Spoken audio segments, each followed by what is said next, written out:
Alrighty! What's up, everybody?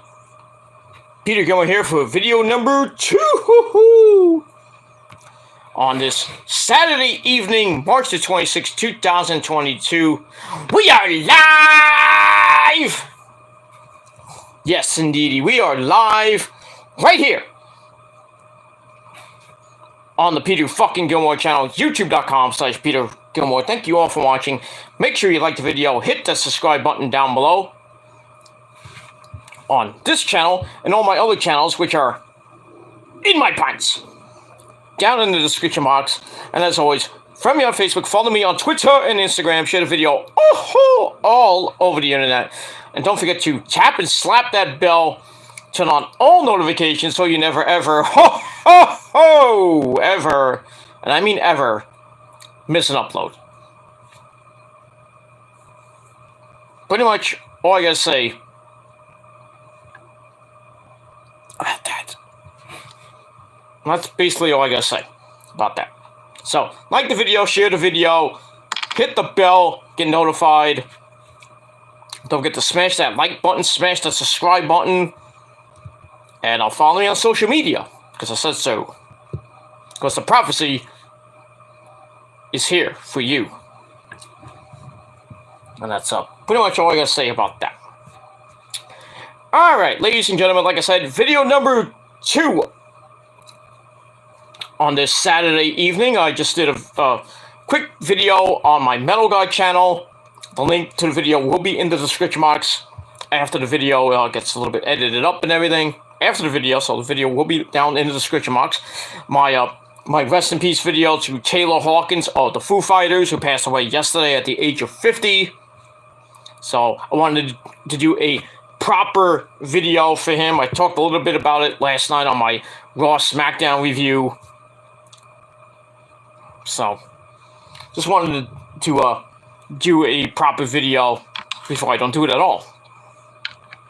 So check out the video on my Metal God 669 channel after this video, or whenever you feel like it. That's pretty much all I gotta say about that. And we'll move on. Alright, ladies and gentlemen, like I said, video number 2 on the day is this evening. Not even dark yet. It was almost a quarter after 7 here in the Northeast.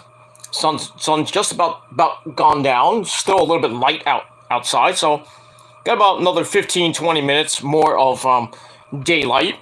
So about 7:30 it'll be officially dark. So it'll be Saturday night pretty soon.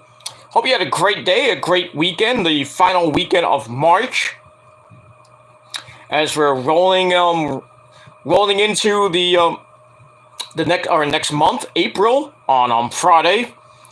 April Fool's Day on Friday, so yeah. Can imagine what the moronic trolls will do on Friday. Those fucking idiots. A stupid fucking holiday that should be abolished. But yeah, that's all I gotta say about that. So we're rolling into this weekend. Next week is WrestleMania week. Lots of stuff going on. Lots of videos coming your way. We got WrestleMania Raw on Monday. Then NXT on Tuesday, the go-home show before Stand and Deliver. Then we got Dynamite on Wednesday. And then we got predictions for Stand and Deliver WrestleMania Night 1 and 2. And Ring of Honor Supercard of Honor, which will be on Friday night. So we're going to hopefully try to get that video done by Thursday. And then Friday we got WrestleMania SmackDown from Dallas. Also the Hall of Fame the same night, which is at right after SmackDown at 10:30 on Peacock. And then we got Rampage in between that. So got a big week of that. And also on April the 1st we got a big night of action on April Fool's Day of all nights. On Friday, this coming Friday night, I should say, got SmackDown, the Hall of Fame, Rampage, Supercard of Honor at 8 p.m. So that's going head to head with SmackDown. So imagine what I'm going to be watching, not SmackDown. And then at 10 o'clock, TNA is going to have their little WrestleMania event called Into the Multiverse. I think it's called Into the Multiverse. That's going to be at 10 o'clock, going head-to-head with Rampage and the Hall of Fame. So you can only imagine which one wins out. and the end of Supercard of Honor. So that's from like 8 to like 12 o'clock. Gonna be a lot of action. So we'll move on. We'll hopefully get some of those videos up for you. Hopefully Friday night I can get SmackDown and Rampage up, but I doubt that. So I might not even do a SmackDown Rampage review on Friday or even Saturday. Because next Saturday we got NXT Stand and Deliver at 1 p.m. I'm hoping to do the review after the show, probably around 4, maybe 5 o'clock. Then that's gonna lead into WrestleMania Night 1. So we got all that, and then Sunday we got next Sunday I should say, WrestleMania Night 2. So next Sunday I will be doing a Ring of Honor Supercard of Honor live show on my TGC Reborn channel, so hit the bell and get notified when that goes up.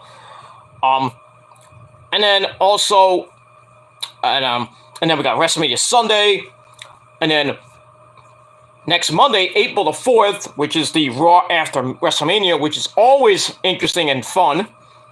I'm hoping, because I gotta go out that day. Like I gotta, the missus has a dentist appointment in the afternoon, and then we're probably gonna be eating at, gonna have a late lunch, so probably won't be back till, we might not be back until, hopefully we'll be back before Raw goes on the air, so I'll try to get something up for WrestleMania that day, because I want to get something up before that. So if I have to do it early in the morning, I'll do it like a live video at 10 o'clock, 11 o'clock in the morning, even though I'm working, but it is what it is. But I'll do a live video for talk about WrestleMania Night 1 and 2 next Monday, April the 4th. And then we'll get back to your regularly scheduled programming with the Raw After Mania. I'll probably do that on April the 5th. Also, I'll be doing a Major League Baseball predictions video for the season on TGC Reborn as well. So I want to get that up by Thursday, by April the 7th. And then we'll talk about NXT, Dynamite, and all that good shit coming your way after WrestleMania. As we'll be on the road to the end of April. We got Easter. I'll do an Easter vlog as well. And then get you ready for the end of April, going into May with WrestleMania Backlash.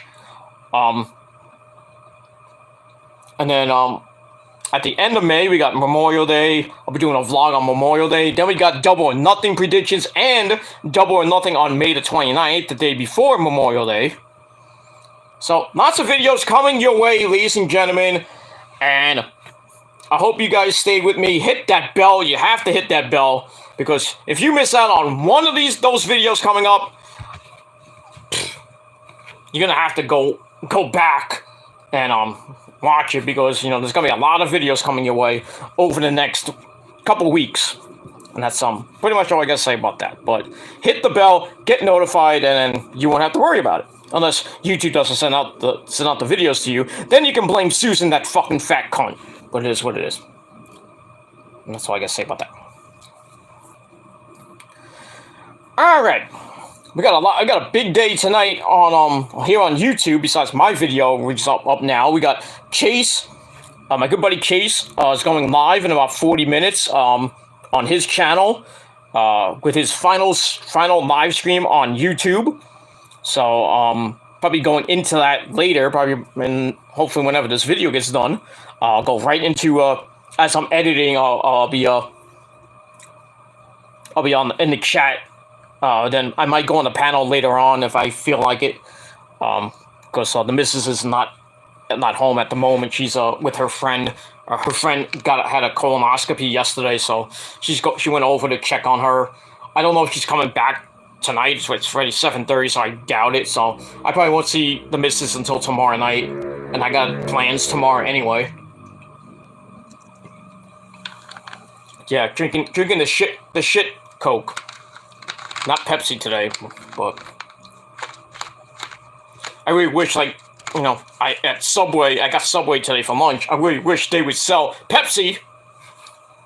Because as we all know, Pepsi is the drink of champions. And when you drink Pepsi, guys, you know what I'm talking about. You drink Pepsi, you get the girls to go, oh shit! But when you drink Coke, you know, the girls go, oh shit! That's it. You don't make them scream when you drink Coke. When you drink Pepsi, you make them scream long time.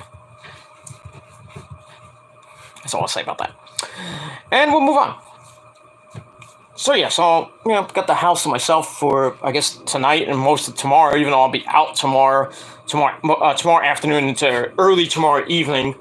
And then I gotta come home because I gotta work on Monday. You know, and I got next week, so I got a big week. I gotta take the wrestling cat to the vet. Rose has got an appointment next week. Other things I gotta do. I gotta prepare for all my videos coming. You know, with WrestleMania week and all that shit. It's a big pain in the ass. And that's it. But I gotta see my parents tomorrow because I gotta give my mom some stuff and I gotta pick up something anyway. So yeah, got lots to do this weekend. Because I do have a life, unlike you motherfuckers who are on YouTube 24/7, 365, making fake emails and fake accounts of me and all my other friends because you have no life and you have tiny little cocks. So that's pretty much it. All right, let's acknowledge our chat before we get into everything so we can get things done. So I can edit up a little bit, hopefully before Chase goes live. And then enjoy the rest of my night. And then have a sensible dinner later. Thankfully, I got a little bit of food. Not much, but... Rosa ordered some food, some stuff, some veggies and some stuff from Amazon today that came, like 6 bags of food came today, so I had to take them and put them in the fridge. Basically all she got was her stuff, because she juices and all that other shit. We got like 3 things of eggs. I'm like, what am I gonna do with eggs besides make an omelet? Or not, I don't eat omelets. Or just make some eggs for breakfast. But I did get some hot dogs, so I'm gonna have a hot dog later. And then other than that, I don't know what else I'm gonna eat next week besides junk crap. But you know, we'll see. Maybe I'll go shopping sometime next week, but we'll see. If it's not gonna be next week, it's probably gonna be after WrestleMania. So but I got enough food, so I'll be fine. I got enough money to I could buy McDonald's, not buy McDonald's. I mean buy the establishment. You know what I mean? But it is what it is. All right, let's acknowledge the chat. Let's not waste any more time. All right, we got our tribal queen. The queen of the chat is here, Lauren. She's here. Goes, hey yo, it's survey time. Did you guys come to see WCW? Chico. Anyway, what's going on, Lauren? How are you doing? We got the tribal chief in the chat as well. Nick Infante 92. What's going on, Nick? How you all doing? We got Joe in the chat, Elite JC TV. He's got a podcast coming up tonight as well with himself and I don't know if Double Z is gonna be on that tonight or what's gonna happen with that. I'll try to watch some of it maybe later tonight because I'll be with Chase tonight, so I'll try to watch some of it later. But thank you for coming in, Joe. I hope can I call you Joe? I guess I can. It's my show. All right, so we got Okay, Joe in the chat goes, hey yo. Well, hey yo to you too. Alright, and everybody's saying hello to each other, how are you?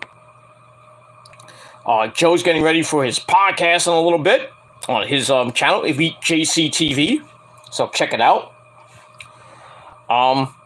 Okay, Nick, everybody's saying hello to each other, blah, blah, blah, blah, blah, blah, blah. Nick's asking Joe if he's going to be able to chat in the stream or he's still blocked.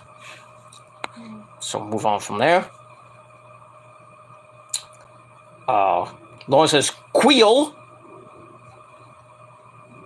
I never liked that word, queel. It sounds gay, but no, nothing against gay people or anything, but cool, Joe. Hey, Nick.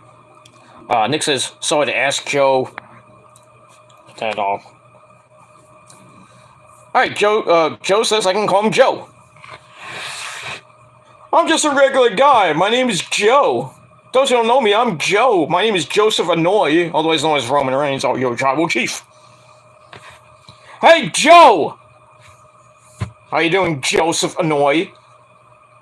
Acknowledge me. Yes, Joe. You can call me whatever you like, ladies. And guys, you can just call me Peter. But your mothers and your girlfriends and your grandmothers and anybody else, they call me the big bad booty daddy. Not Scott Steiner, but you know. They call me the Italian stallion. The man with the super dick. But it's what it is. Your extreme heavyweight champion of the world. Because there is no YWC belts anymore. Because they're all basically vacated or dead. They blew them up. There is no YWC anymore. No matter how many people tell you that the YWC is still alive, it's been dead since 2012. I don't care who says it. If it's JD thinks he's the greatest thing in the YWC, he says the IWC, but there is no IWC either. Just want to point that out. And he's the biggest hypocrite in the IWC, YWC. JD is a piece of shit. And pretty soon, I will tell you this right now. Lauren and Nick and everybody in this chat can attest for this. Will attest for this. I will tell you right now. I might not get the amount of subs that JD has. He has like 130,000 subs. But I'll tell you one thing. I will be number one in the YWC pretty damn soon. And JD will be a distant memory. Because the prophecy will overtake that motherfucker. And everybody else on this fucking website. And that's a goddamn fact. That's all I gotta say about that. Alright, Nick says, YWC belts are dead, and the YWC is dead too. Not damn right. You're damn right. And you know who to blame for that. The clown. Who killed the YWC by showing his cack in 2012. That was when the YWC died. And it will never get back to its glory days from 2009, from when I started, and WJ and other people started, until 2012. Never get back to that. It's been 10 years now, the YWC has been dead. And they'll never come back because we got idiots in this so-called community. You got people doxing people, just making people's lives a living hell, and those people are gonna get a humongous dose of karma pretty soon, and they're gonna go to jail, where they're gonna get butt raped by a guy named Bubba. That's all I gotta say about that. That's it. But all these the naysayers, all the people that said that I couldn't do it, that I couldn't get subs, I'm a nobody. You know, I'm this and that. Just wait. Just wait. It might take months, might take A year might take a few years, but I guarantee you the prophecy will be the #1 thing on YouTube pretty damn soon. I guarantee that. Everybody will know my name, and they'll be knowing who the prophecy is. Even guys like Meltzer and freaking Alvarez will know who the prophecy is in a couple of years. And even the people in the WWE and and the entire wrestling realm will know who the prophecy is. Rosemary already knows it herself. And pretty soon, everybody even John fucking Cena will know who the prophecy is. I guarantee that. That's all I gotta say about that. All right, we got the Prince in the chat. Prince Idol, PJ, whatever you want to call him. He says, "I'm sorry, bro. Really, bro, I'm sorry." It's okay. It's okay. You're on probation anyway. I'm just kidding. But anyway, yeah. Prince has been down, and he almost quit on me. He almost quit on me and the rest of the prophecy. Because he's dealing with some bullshit on YouTube as well, so. But it is what it is. But we forgive you. That's pretty much it. Alright, okay, Joe says, "My boy Brian Crazy is the reason that happened. He aggravated him to the point he flashed his junk on YouTube. That was great." Good old Brian Crazy. I remember that guy since 2011, and then the feud he had with that clown. And then, next thing I know, I didn't even know about when who showed his cack until WJ did the reaction video. He sent it to me. He's like, "Pete, look at this." I'm like, "Okay, what is this?" And I see WJ reacts to Clown's View showing his cack. I'm like, "Oh, I gotta watch this." So I watched his reaction video, and it's hilarious. Then I actually saw the actual video of him showing his tiny little cack, and I laughed my ass off to it. I was laughing, and then I got on video. This is 2012, mind you, on my old Killer Demons channel, which is now extinct, which sucks, because I got into all that drama. That channel is now gone. I did my reaction video. I put the link to the actual video of him showing his tiny little pecker, and I had it up for a while, and it was pretty damn good. It was getting like I think like a couple hours in, it was almost like 1,100 subs, 1,100 hits. I really wish I'd never took that channel down. Or, I don't know, I think I took it down because it got community strikes from idiots on YouTube. I really wish I would have backed that video up on my laptop. I should have. I could have just saved it to my external hard drive. I would have re-uploaded that shit, and I probably still would have got 2,000 hits. But, past is the past. What are you going to do? We'll move on. But yeah, Brian Crazy's an awesome guy. He's not on, I don't think he's on YouTube anymore, but, he basically roasted that motherfucker, and that motherfucker still hasn't been relevant since. Got buried in 2012, got buried in 2015, got buried again in 2019. Where is he now? Playing with his dick. Not even playing with his dick. Well, I guess you could say that. He's playing with his cock and his lotion, if you know what I mean. Inside joke. I'm not going to go into that. That's an inside joke that certain people know behind the scenes. That's why him and his girlfriend Jen broke up. Ha!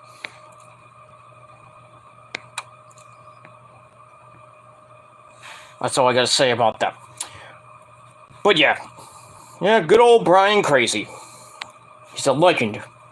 Move on.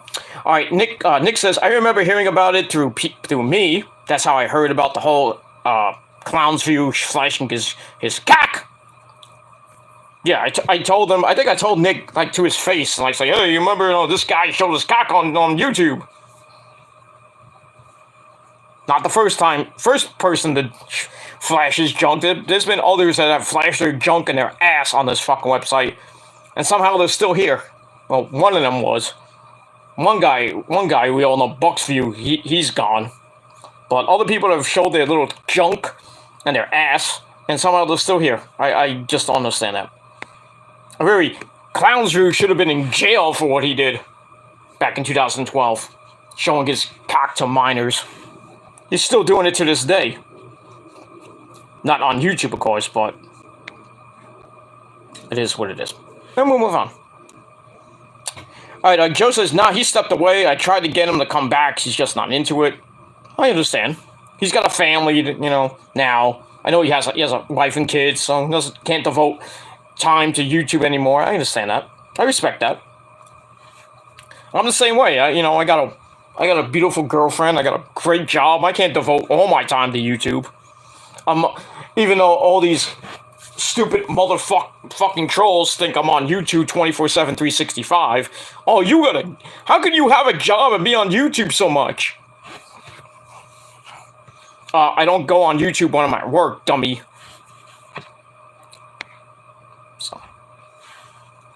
So, but it is what it is. And that's all I gotta say about that. And we'll move on. Alright, the prince says, I'm sorry about everything, Pete. Y'all have a good night, and I'm out. Where you going? Get back here, asshole! No. I guess Prince has other plans tonight. Maybe he's having a nice dinner with his queen, Savannah, and a little baby. It's okay. We'll hold down the fort. Give me a call maybe later. Or maybe you just text me later. God, I really don't want to answer the phone later. Especially like 11, 12, 1 o'clock, 2 o'clock in the morning, I'm getting texts from Prince Idol. Unless it's a major news story. But yeah, don't text me after 12, 1 o'clock, because I'm either sleeping, I'm doing a video, or I'm with the missus, if you know what I mean. Don't bother me when I'm getting, giving the vitamins either. I am not answering you. I don't care if you call me 50 fucking times when I'm, giving the vitamins. Come on.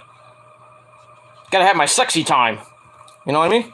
So, if you don't hear from me after 9, 10 o'clock, I might be busy doing a video, or I might be busy with the missus, I might be out.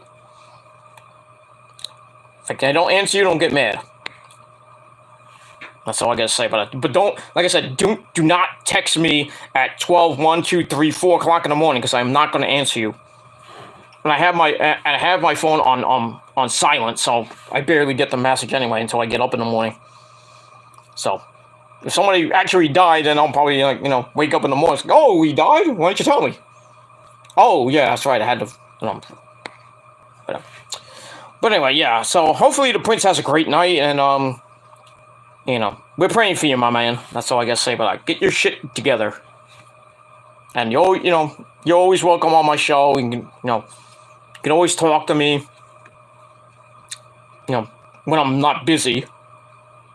But tomorrow, I'm incommunicado. Well, you could call me tomorrow. I won't be incommunicado, but I'll be busy with my parents most of the day. So that's it. We'll move on. Okay, Nick says to Joe Chase. No, not Chase. Alright, Joe's going to start preparing for his podcast. Okay. Alright, have a good show there, Joe. Like I said, I'll try to maybe, I might step in, I might come in and just say hello and then go on the Chase's stream, which is coming up in a little bit. And now it's dark. It just got dark right here in the Northeast, so. Happy Saturday night to you all. That's it. Alright, okay. Nick says, later, Joe.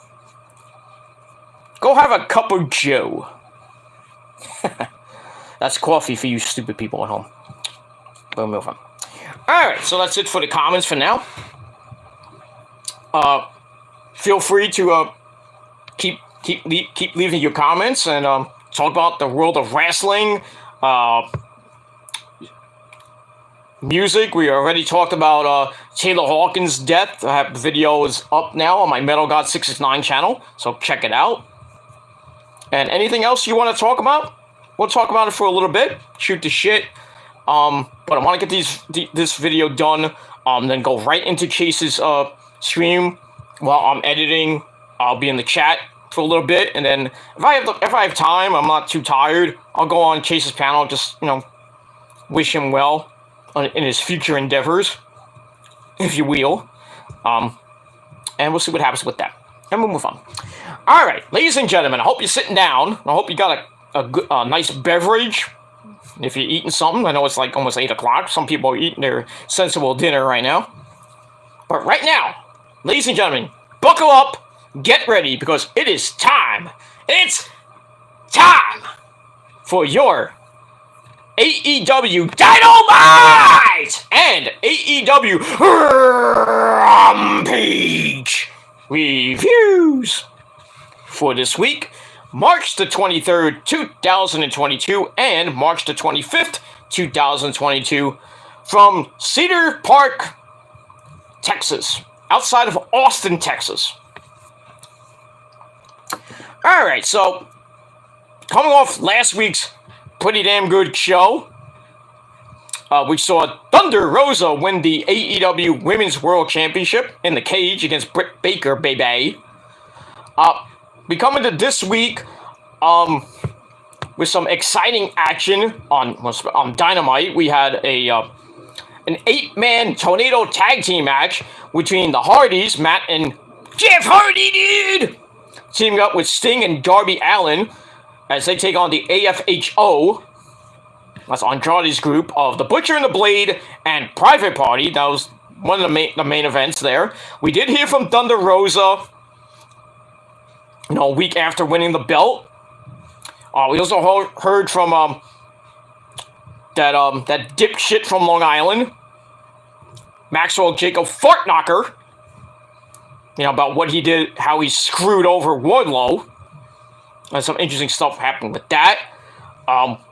We saw Adam Page on the show. We also saw our good buddy Adam Cole, baby, on the show.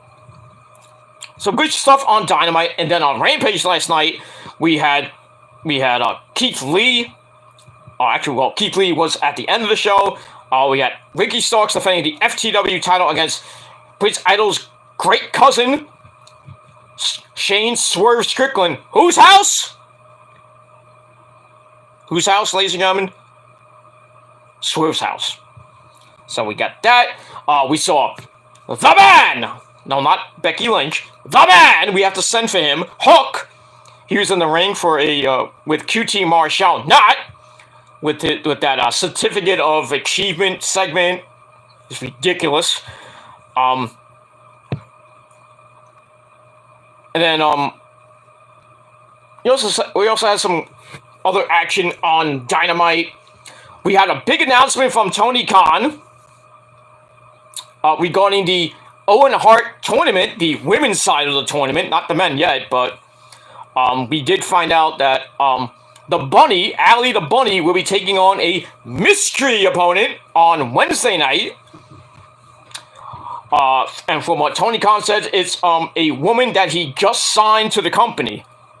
That could be a whole lot of people. Now, we all know there's a lot of women that are free agents right now that are possibly coming to Dynamite. Athena, Ember Moon, Tegan Nox. That's not her, well, not going to be her name. In AEW. So we got Ember Moon, Tegan Nox, Mia Yim, Taya Valkyrie, and Toni Storm, among others. So one of them is going to be facing Allie the Bunny in the first round of the inaugural Owen Hart Women's Tournament, which I think well,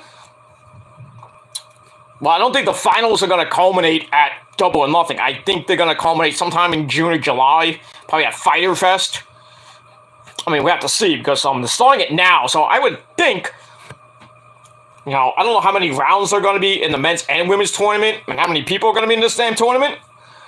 But I would think if they continue all the way up to Double or Nothing, that the finals for the men and women will be at Double or Nothing. And I would not be surprised if we see a certain guy named Bret the Hitman Hart at Double or Nothing to give the trophy or whatever they're gonna give to the whoever wins the men and women's tournament. Martha Hart will probably be there. Maybe the kids will be there. Maybe Bruce Hart will be there. You know, most of the Hart family will probably be there. Maybe Davey Boy Smith Jr. That'd be nice. But we'll see who's in this tournament, you know, besides the obvious people from AEW. Maybe Gianna Perazzo will be in it. Some people from Ring of Honor. Impact might be in it. Yeah, I'd love to see Rosemary in that tournament. Go to the finals, win it for the Prophecy, if you know what I mean. But I highly doubt Rosemary will be in it. But you never know. But it'd be nice to see. Alright, we got some sad news to report. Prince Idol wants his release. Fuck no! I am not granting you a release there, Prince. You're my property now. You're mine.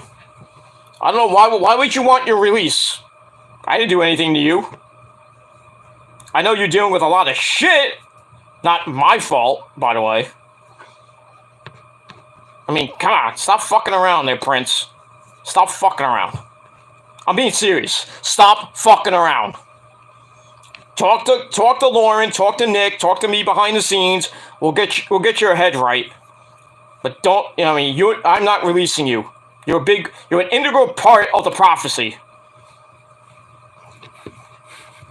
And you know, you're bringing me ratings, so not that I, you know, could get ratings without you, because I can, but you're an integral part of the show, Prince, and you know, I would hate to see you go. I think Nick and everybody else in this chat will hate to see you go. So don't go. I can't grant it.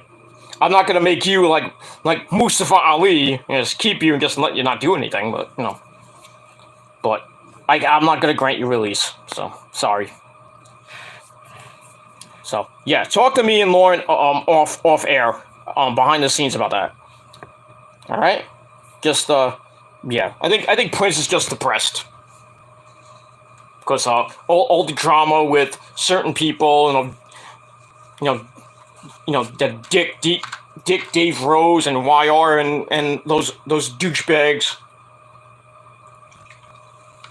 You know, they're giving him shit. Just ignore it, dude. You're on my team. We'll take care of them. Dave Rose is already dead. He's done. He's done. The clown, he's done. JD is going to be another one that's going to be done pretty soon. As far as my good buddy Joe Cronin, stay away from him. That's my boy and everything. Joe's on my side. Tony is on my side, technically. But everybody else that's against the Prophecy, they can go fuck themselves. Okay? Because we're getting stronger. And, you know, Lauren wants to have two different parts of the Prophecy. No, there's just going to be one. I'm sorry. I'm not having different divisions of the Prophecy. What is this, New Japan? I'm going to have different divisions, you know. Prince wants to have the Palace of Wisdom, his little thing. Lauren wants to have her thing. I mean, it's all fine and dandy, but, you know, I mean, do whatever you want to do, but, you know, stay true to the Prophecy, of course. Because the Prophecy is the greatest thing on YouTube since sliced bread. And we're going to take over. We're taking over this fucking website. And if you don't like it, you trolls don't like it, you other people don't like it, you know what I gotta say to you? Fuck you, man! Because you can all go down there. You know where. In my pants. Because you don't do videos like we do. You don't party like we do. You don't rock out with your coke out like we do.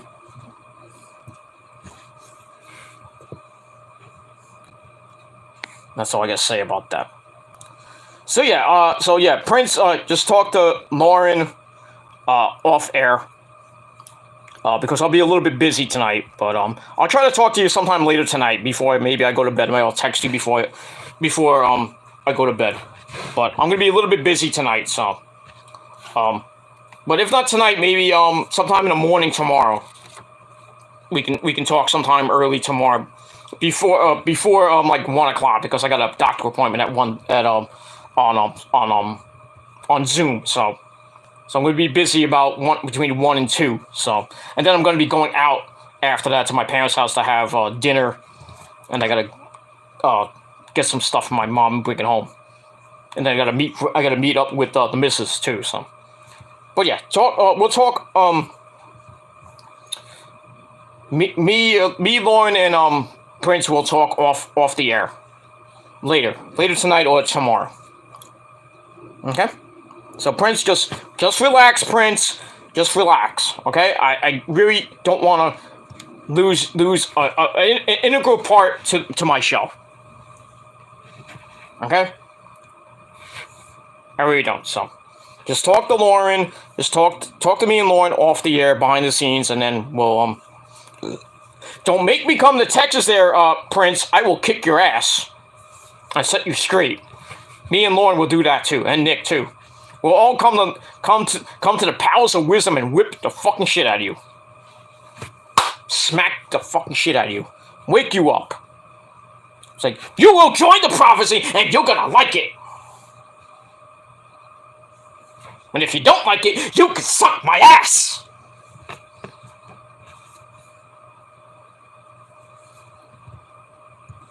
Okay, Prince? You don't like it? You can suck my ass. And not in front of Savannah, of course. Savannah's a nice lady. But that's all I'm going to say about that. Alright, Lauren says Swerve's house, of course. Whose house? Swerve's house. Oh, we'll talk about him a little bit. Prince says not happy. Crying, and then he has the weed 420. Just let's leave it off the show, behind the scenes, because I don't want to air dirty laundry on the show. That's for another time. All right, Lauren says, "Call me Bubba." Oh, well, that's a nickname for Prince. Yeah. So yeah, Prince, just call Lauren while she's watching me, of course, and then we'll set you straight. But that's it.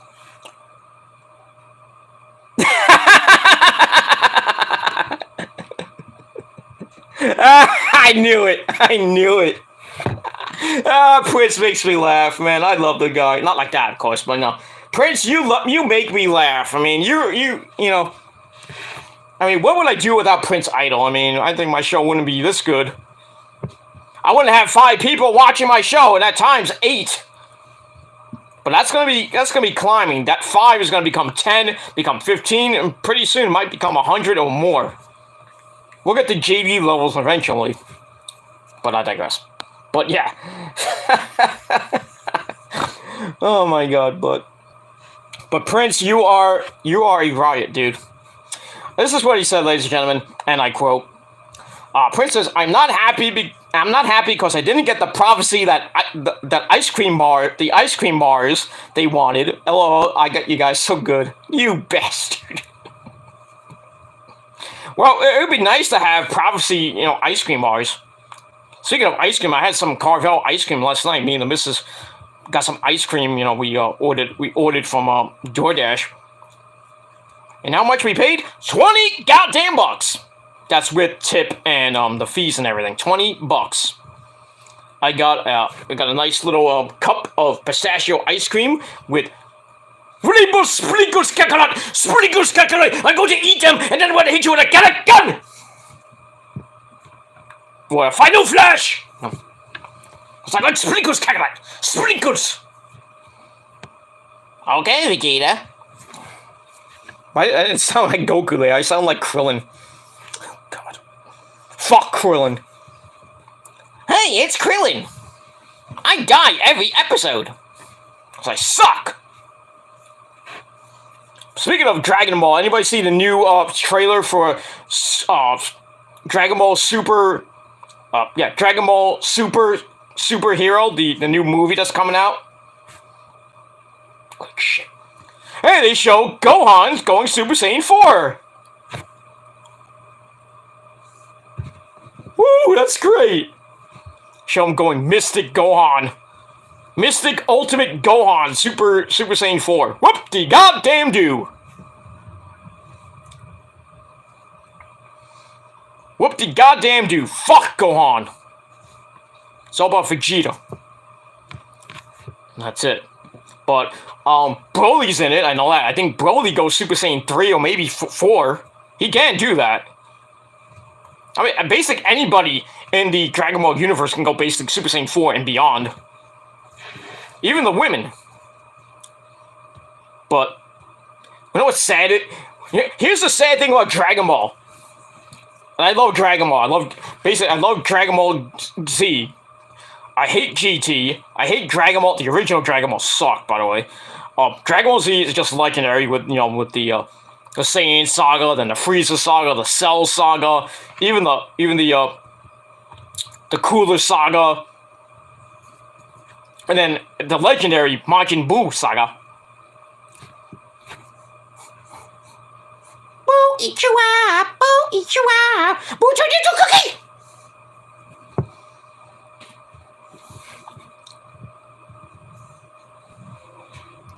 Ugly? What are you calling ugly? What that mean? Means you can scare the face off young children. Now, don't kill him, Majin Buu. What a pitiful creature. And then GT was just... Oh my god. Don't even get me started on GT. GT should have been the saga where not only does Goku go Super Saiyan 4, even though Vegeta went Super Saiyan 4, even though he cheated his way to get there.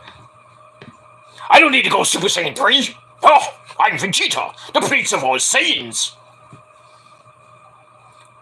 Even though in Super he does go Super Saiyan 3, they actually show him going Super Saiyan 3. In Super, they're like, okay, why did you bypass that and go to G and then GT they're just like, oh, we just bypass him going Super Saiyan 3. Makes no sense. It's like, I don't need Super Saiyan 3, I did it in Super. Well, this is GT. Well, fuck GT. And that's it, and then, later on, Trunks, future Trunks, or adult Trunks, if you want to call it, he goes Super Saiyan God. That his red hair. I didn't think Trunks would go Super Saiyan God. I didn't even think Goku and Vegeta could go Super Saiyan God and Blue. And then Goku, being Goku, it's like, oh, I gotta stop that. I'll go Ultra Instinct. But I can go beyond that. I'll go Grandmaster Ultra Instinct. And still got fucked up.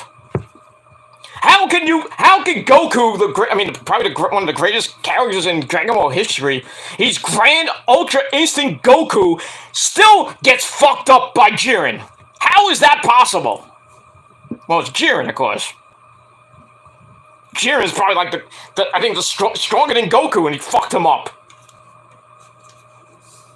That's sad. Not only did he fuck Vegeta up, which was easy for him, he fucked Broly up. And Kumbra. And Beerus, too, if you think about it. He fucked Beerus up. And Frieza. But he fucked everybody up. Because that's Jiren. Because Jiren's fucking awesome. But really, you're Goku, the so-called savior of the universe. You go beyond your limits to go to Ultra Instinct, then go beyond those limits to go get the Grandmaster level, Grandmaster Ultra Instinct, and you get your butt kicked easily by Jiren. How is that possible? You know why? Because Goku fucking sucks. Debate me on that. Let's go. Let's go. Who's better, Goku or Jiren? I think we all know that. We all know the answer to that one. Who's better, Goku or Jiren? Jiren by a mile. Personally, I don't even know if it happened, but Jiren versus Hearts in the Dragon Ball Super series. I don't think it happened, but I think he was in it, but I don't think he fought Hearts. I think he just helped Goku out a little bit, but I would love to see that. Jiren kicked Majin Buu's ass. I'm talking about good Buu, not evil Buu. That would have been awesome to see, though. Jiren versus evil Buu, or Super Buu, or even Kid Buu. I would love to see that. That would have been a fight for the ages. Let's get it done there, Funimation. Let's go. Come on, we can do it. But still, fucking Jiren is just badass. But, move on. But yeah, let's go back to Prince Idol trolling us all with the ice cream bars. But yeah, anyway, I had Carvel ice cream yesterday, and I had a nice little cup of pistachio ice cream with rainbow sprinkles. The missus had a banana caramel sundae with Reese's Pieces on it. It only cost me $20. Something nice like that. But here's what it is. Maybe I'll get some more. I might get some Carvel tonight by myself, but I don't know. We'll see. See how I feel. Yeah, how I feel about it. But yeah, we'll move on. But yeah, Prince, you are a bastard. You bastard. But yeah, I would love Prophecy ice cream bars. I don't know what they would look like and taste like. Because it's gonna be real ice cream, not like shit that the WWE ice cream bars used to be. Even though they were good back in the 80s. Even better than the CM Punk ice cream bars. Real milk! Motherfuckers. Real milk! From legendary cows. I don't know. I made that up. We don't need a cow! We'll make our own milk. Oh, that'll taste nasty. Are you sure that's milk? No, it's just pasteurized cream. Made it myself. Ooh, this tastes nutty.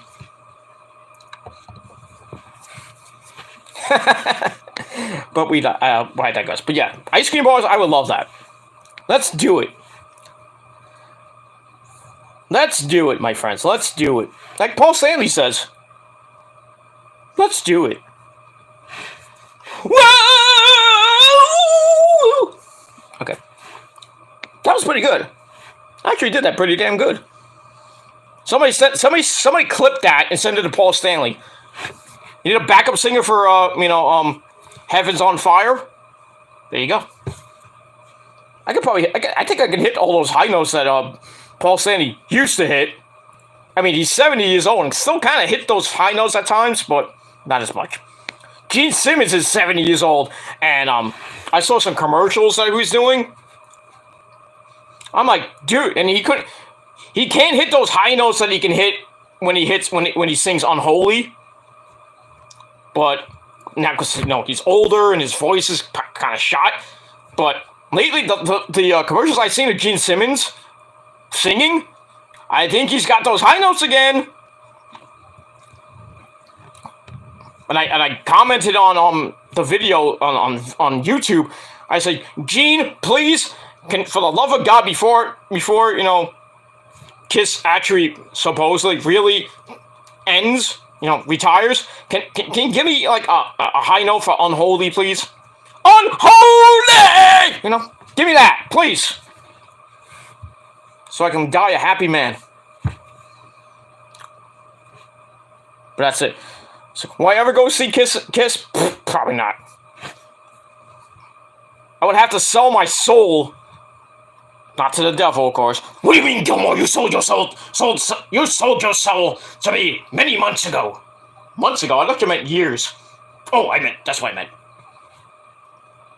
Okay, Satan, get out of here. Suck my dick 666 times, Gilmore. Like you're supposed to. We have a contract. I don't remember signing a contract. You signed it in blood, Gilmore. When did I do that? I don't remember, but you signed the contract. I ain't sucking Satan's cock. Satan sucks my cock. Just like all the haters' mamas and girlfriends do. Because they love how my dick tastes. They love how I dictate, if you know what I mean.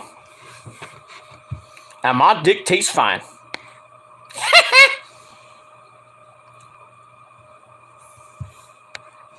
But we'll move on. Alright, we'll continue on from the ice cream bars. We go to Lauren saying they should sign Harry Smith. Who, AEW? Not WWE, because they fucked that up not once, but twice. They fucked that up twice. Remember when Harry Smith was in WWE, when he was part of the New Heart Foundation with Tyson Kidd, Cesaro, and Natalia? Early Natalia, not catering hall Natalia now. Harry Smith was part of that was part of it, and then basically we didn't see much of him. Then they released him. He does some indie work. He goes to Japan, does awesome in Japan with not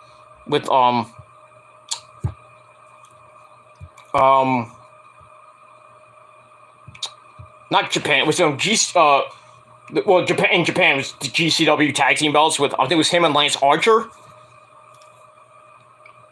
What was that tag team called? KOR, I think it was called, or something like that.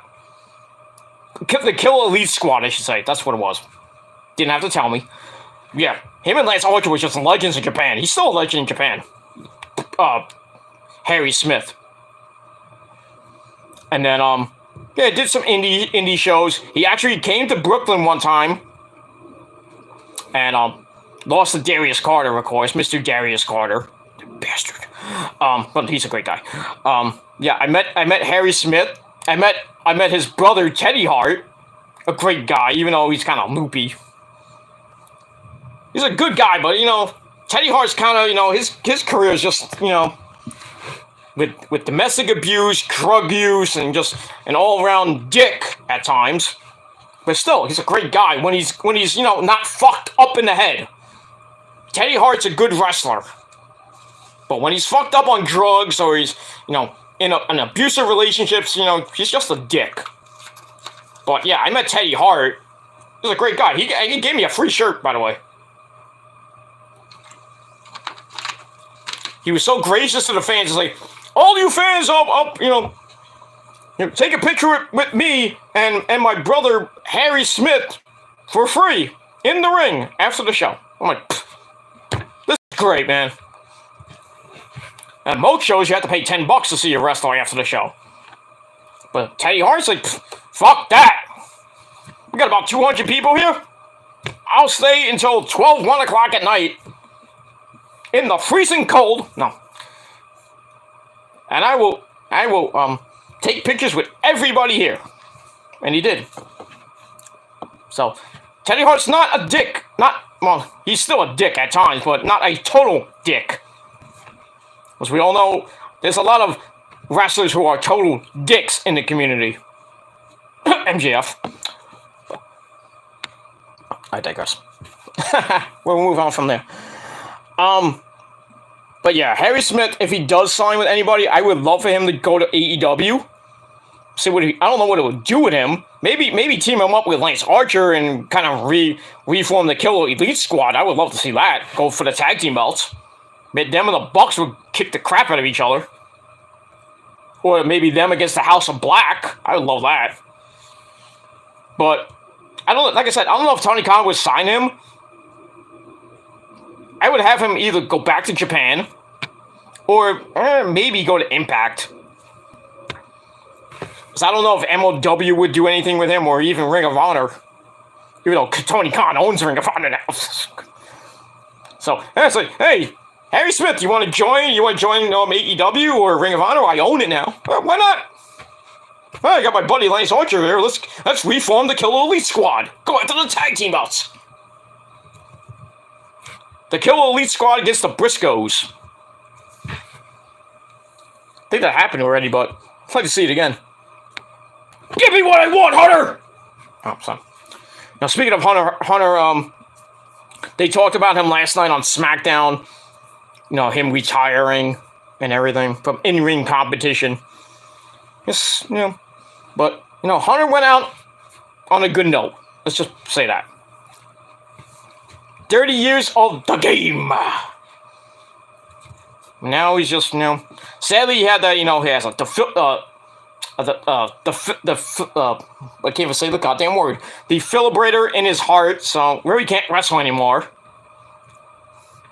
Because one move and he's dead. One bump and he's dead, really. But yeah, he's probably just gonna stay behind the scenes, doing his CEO or COO job, mostly from home. So I don't think he's coming back to, like, you know, NXT. He's not gonna go back to the Performance Center or go back to the Capitol Wrestling Center in Orlando, Florida. I still think that Nick Khan, being the asshole that he is gonna release Triple H. And Triple H is gonna go probably with Shane to AEW, join up with Tony Khan, and just make AEW the greatest federation that it still is. But make it 1,000,000 times better than it is right now. But then again, Shane's probably like, Shane got fired and it's all a ruse. Like, he's going to go to Tony Khan and just ruin AEW for Vince. And Vince's like, oh, Shane, come back. I didn't mean to fire you. Bullshit. But we'll move on with that. But yeah, I would love to see Harry Smith in AEW or Ring of Honor or Impact. Or Japan. But we'll see what happens with that. Or on the indie scene again. We'll see. Well, yeah, good comment there, Lauren. All right, Prince Idol says, I'm the Darby Allin of the prophecy and everybody knows it. Well, you don't have face paint.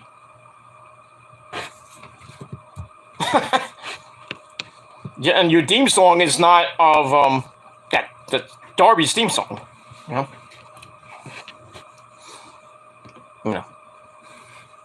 But you're around the same age as Darby, I assume. You're in your 20s. Darby's around his 20s or near 30. At least you're not 63 like Sting. Diving off the fucking balcony. Like a madman he is.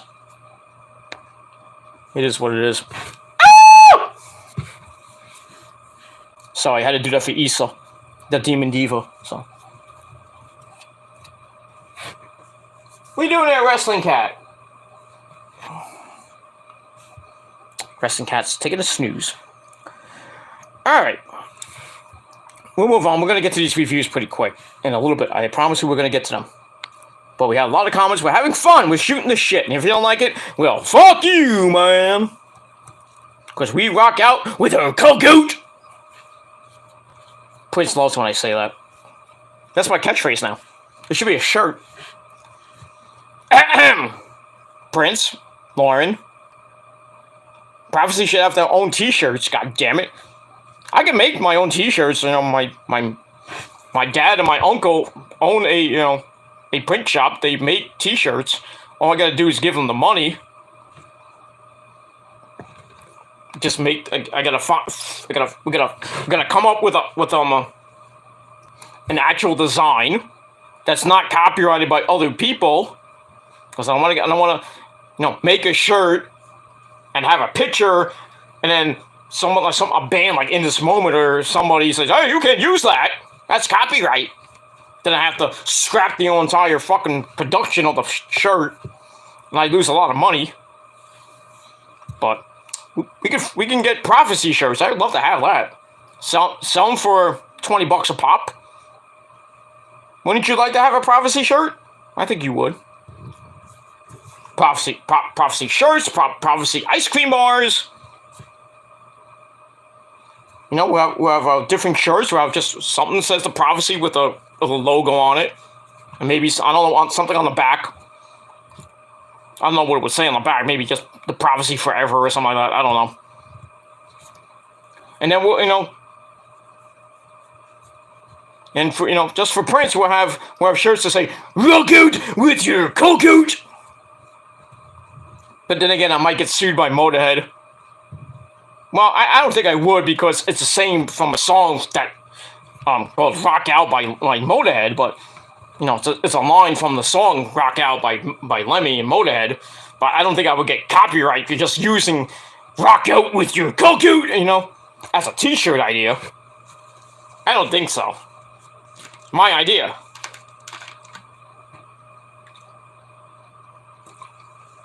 But I'm probably sure there are shirts out there that says "Rock Out with your cock out." I just don't know where they are. But I mean, somebody look it up. If they are, then well, you won't get. You know, I can't make shirts that say "Rock Out with your cock out." Hashtag prophecy. But if not, then I would definitely make those shirts in a heartbeat. And I'll sell them for like $20, $25 a pop. You just got to pay shipping and handling.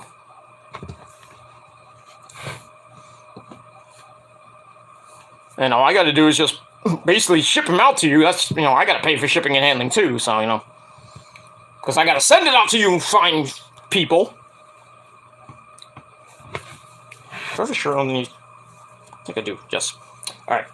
You know, I'm getting naked now, so don't mind me. No, I'm not getting naked. I'm just kidding. Just gotta take this shirt off. Oh, I'm naked. Look at me. I'm getting naked. The ladies are getting wet in their panties. But I don't need to take off my clothes to do that. Like, you know, just one look at me, like, and the girls are like, oh, wet in their panties. But I digress. But yeah, I had to take it off because it's a little hot in here. So, but that's just me. All right, where were we? I don't know where we were. Oh yeah, yeah. Lauren says Prince is the Darby Allin of the prophecy. I'm the Adam Cole baby of the prophecy.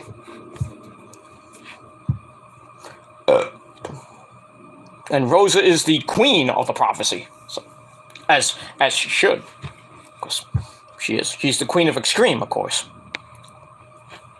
and she'll kick your ass. But we move on. All right, we got Savannah in the chat. What's up, Savannah? How you doing, girl? Are you taking care of Prince and your lovely baby? I hope you're treating Prince good. And I'm not being mean, being stupid or, you know, funny about that. You know, just like, treat the prince like he's a king. Something Rosa doesn't do to me. But did I say that out loud? I'm sorry.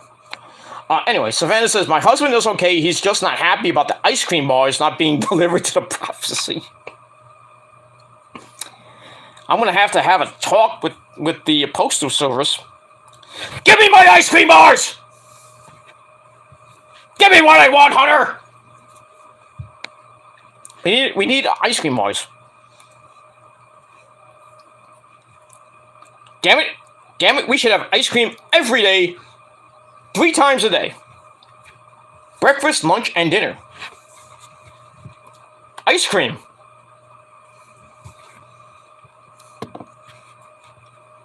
Ice cream bars.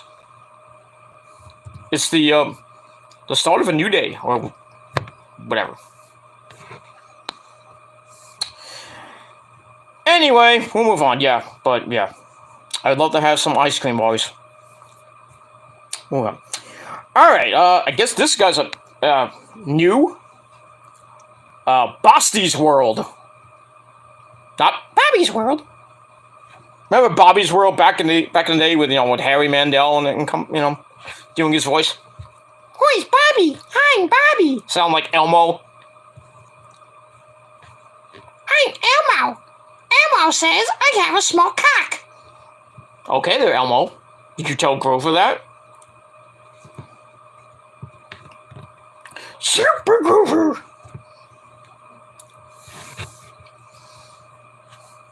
Yeah, Elmo's a douchebag. I'm just, you know, not the greatest Sesame Street character of all time. We all know who that is. Not Bert and Ernie. Not Big Bird, not even Snuffleupagus. The greatest Sesame Street character of all time is Oscar the Grouch. I love trash. This trash makes me feel good. And Super Grover, of course. Super Grover and Cookie Monster. C is for Cookie. You know, that good shit. You know. But yeah, fuck Elmo. What do you mean, fuck me? What does fuck me mean? Don't answer that. You know what it means when you grow up a little bit, Elmo. But you should know, what that means. You've been tickled for 5 years. Well, however long, Tickle Me Elmo's been out. Tickle Me Elmo! Woo! What is this white stuff? That's disgusting, Elmo. But I digress. Alright, Basti's World. I hope I'm saying Basti. Anyway, Basti's World says, yes, they need to bring back the ones from the 80s, not the trash they came out with a few years ago. Yeah, exactly. The 80s version of the ice cream bars, not that shit that came out, 5-10 years ago? That tastes like shit? The old school bars when it actually tasted like an ice cream bar. When they had like the Macho Man, yeah, Miss Elizabeth on, Hogan, Superfly Jimmy Snuka, you had the good 80s wrestlers on, on those ice cream bars. Even the 90s stars, like Honky Tonk Man was on it once, I think. Back in the days when ice cream was good. We need more wrestling ice cream bars. I know CM Punk, kind of came out with his version of the ice cream bar. But how did that do ever since? I mean, he made his debut on AEW Rampage, saying, I'm bringing back the ice cream bars to everybody in Chicago. But didn't hear from that since. I think they only had it for 2 weeks. Gone. Something wrong there, Phil? Yes, the production for the ice cream bars wasn't so good. I don't know. Maybe it didn't taste that good. I don't know. I think Nick told me once that he bought a CM Punk ice cream bar. But it is what it is. But yeah, I agree. We need the ice cream bars back. God damn it. We'll move on. Alright, we're going to get into the music realm for a little bit. Alright, Basti's World says, Paul Stanley doesn't age. Dude still looks good. Dude is in his 70s and he still looks great. Sings great, too. Like I said, he can't hit some of those high notes anymore. That's what happens when you get older. You barely can sing all those high notes. But he's, he gets there. He sings pretty high now. Which is rare for a guy in his 70s. Ozzy can't even sing those high notes anymore. Because he blows out his voice. What do you mean? I can sing, Ozzy. I can sing, a light in the rain. I'm not gonna sing. He can't sing those high notes that he on No More Tears anymore. Or any of those old songs from the 80s.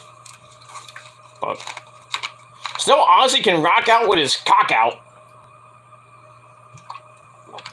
And he's on his farewell tour in England right now with Zach Wild, and Zach's coming back for an American tour with Black Label Society. Coming to New York there, Zach? No, bastard. Why does New York City always have to get shafted by great bands? I don't understand that. In this moment, rarely comes to New York City. I have to go I have to waste a whole ton of money to go to Jersey if they go to the PNC Bank Art Center or the Stolen Ballroom. Same thing with Rob Zombie once in a while comes to New York City. I mean, New Year's Day is coming to New York City in June, but well, not New Year's Day. It's the Hexens, with Ash Costello's side group with her and Piggy D. Yeah, they're gonna be on tour with John 5, and I want to see John 5 live, but he's gonna be in New York City when I'm on vacation in Florida. Damn it! So I might miss out on that, which sucks. So and I can't even get VIP because all the VIP tickets for their little tour all sold out. Which sucks. I want to see my sweetheart Ash, because she has a nice piece of Ash, if you know what I mean. Ash Costello, my sweetheart. But ding, your fries are done. But we'll move on from there. How much power do I got? Okay, we're good. But anyway. Oh yeah, Paul Stanley can sing those high notes, and it's pretty damn good. But it is what it is. It is what it is. But yeah, Kiss is gonna be ending next year. They're on their end of the road tour, which they were supposed to end last year, but due to the fucking pandemic, they had to cancel shows because Gene Simmons and Paul Stanley got COVID at the time. So they're going to finish up next year. Motley Crue's coming back. But I think they're going to be ending soon again, too. I don't know. Poison supposedly coming back. I don't know. With Brett Michaels, CeCe DeVille, Bobby Dahl, and Ricky Rocket. They're coming back for the stadium tour with Def Leppard, Joan Jett, and Motley Crue. So that's going to be good. I'm not going to that Citi Field show June 24th because I think it's sold out already. Sucks! But yeah, we move on. Alright, okay, Bosty's World says, Tears Are Falling is one of my faves from Kiss. I love that song. I love Tears Are Falling. It's a great song. Whoa! Tears are falling! Good riff by my good buddy Bruce Kulick. Great riff, great solo, which is hard to play unless you know what you're doing.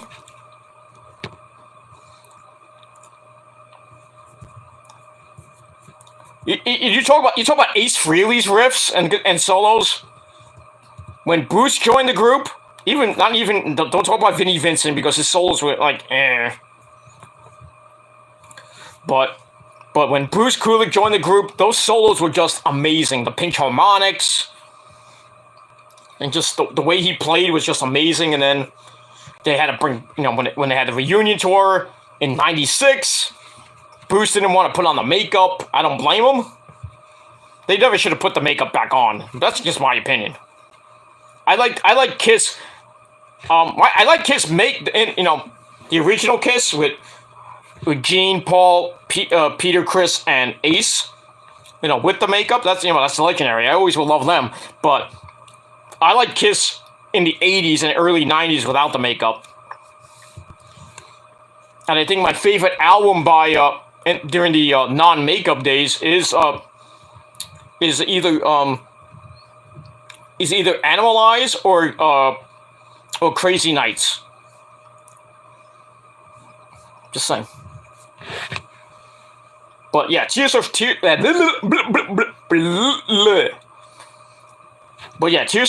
Falling is a great song. Who Wants to Be Lonely? I mean, Crazy Nights. I think on Crazy Nights, Reason to Live is a great ballad. They have a lot of ballads that are great. I mean, my wedding song is Forever by Kiss. Oh, do I have that thing? No, I don't. No, I don't have it.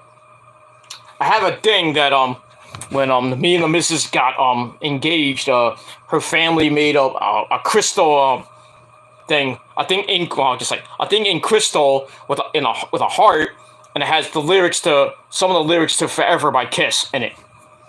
So. And also we have a picture. Our pre-engagement picture that we took has me and Mrs. on our own when we went to Shea Stadium, one of our many dates. Probably I think the first picture we ever, well, not the first picture we ever took, but the picture that we used for the wedding, our engagement and our wedding too. So we used that, and we had the lyrics to Kiss underneath it. So But I think you know, Forever is just an amazing wedding song. You know, back when I first was dating women and everything, my first girlfriend, Ashley Marie, we were thinking about getting married at the time. This is when I was really young.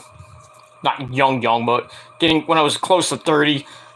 We were talking about marriage and everything. I wasn't really ready for marriage at that time, but we were gonna use Bed of Roses by Bon Jovi, that great Bon Jovi.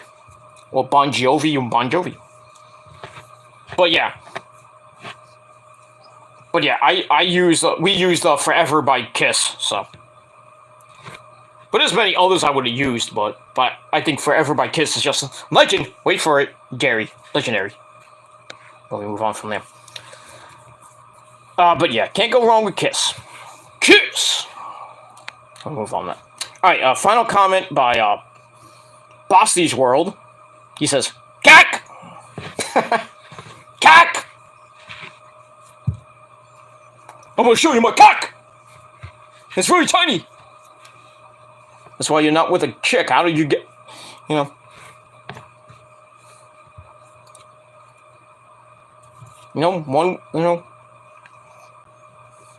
I still don't know how he made a kid with that tiny little cock, but go figure. But he spent way too much time devoted to YouTube. That he lost his girlfriend of 10 years. He lost his daughter. He can't fight for his daughter. He's just a miserable fuck. Too bad for you. And that's all I gotta say about that. And now he had a new girlfriend, you know, he had a new girlfriend, Jen, broke up with her. She probably saw the size of his cock. And then she's like, "Oh my god, I'm out of here. I need something bigger." Should have came to me. But I digress. Move on. Alright, enough about that schmuck and his little dick rider friends. That's it. Alright, let's talk some wrestling right now. And then we're gonna go to Chase's stream. I don't know if you know Chase is live. I think he is, but we'll get into that in a little bit. Anyway, alright, let's go to your Dynamite review real quick. And like I said, Dynamite emanated from the HEB Center, or the HEB Center, in Cedar Park, Texas, right outside of Austin, Texas. And as always, our commentary team on Dynamite, the man behind the mask, Excalibur, the legend, wait for it, legendary commentator himself, Tony Baloney Schiavone, and the legend himself, good old JR, back dog, Stone Cold, Jim Ross, back dog Jim Ross. So we got that. So Dynamite was a pretty damn good show. It broke over 1 million views, 1.034 to be exact. So we move on from there. Oh, my back. Alright, so let's get into this review. Let's not waste any more time. Alright, so we start up with the pyro. And then we go right into our first match of the night. Our good buddy CM Punk. Back in action after we heard from him. After his brutal dog collar match at Revolution. Then he took some time off to kind of heal from that. So CM Punk is back in action. And he takes on one half of FTR, Dax Hardwood. This was a pretty damn good match to open the show. I'm not going to get into the logistics too much because it's a long fucking match. Well, not that long, 13-minute match. They went back and forth. Dax came out by himself, by the way. Well, he did come out with Cash Wheeler, but then he got sent to the back. He's like, no, you can do this by yourself. I'll be in the back watching. So, basically a one-on-one match, which it really should be. But still, it was pretty damn good. They went back and forth. Dax was working on the bad leg from Punk, which he suffered at the pay-per-view. But some good shit. Punk locked in the Anaconda Vice Harwood grabs the hair for a break. Not that Punk has that much hair on his head. Anyway. That's that. Then they go to the floor. Gets a slingshot powerbomb for a near fall. And then Cash Wheeler does come out. I thought he wasn't even out there, but... Anyway, Cash Wheeler being pulled up off the floor on a near fall. Punk fights up, sends him into the corner, sets up for the GTS, and gets counted into the sharpshooter, of all things. Punk's been watching too much Bret Hart matches. If you know what I mean. Remember when he fought Wardlow? You know what I mean. So... And then he was watching old school Roddy Piper tapes, you know, with the dog collar. Then he's reminiscing about the promo. Anyway, remember the promo he cut after Revolution, which was shown on Rampage? It was basically the same promo he did after that hellacious dog collar match he had with Raven. Same fucking promo. Well, it's just 20 some odd years later. I will fight the monsters in my head! Something like that. But anyway, so Dax locks in the sharpshooter. Punk looks like he was about to tap out. But he gets out of it, pulls Dax up, hits the GTS. 1, 2, 3. And that's pretty much it. So Punk gets the win. He's back in the win column. I don't know what's next for Punk. A lot of people saying he's going to go after the world title.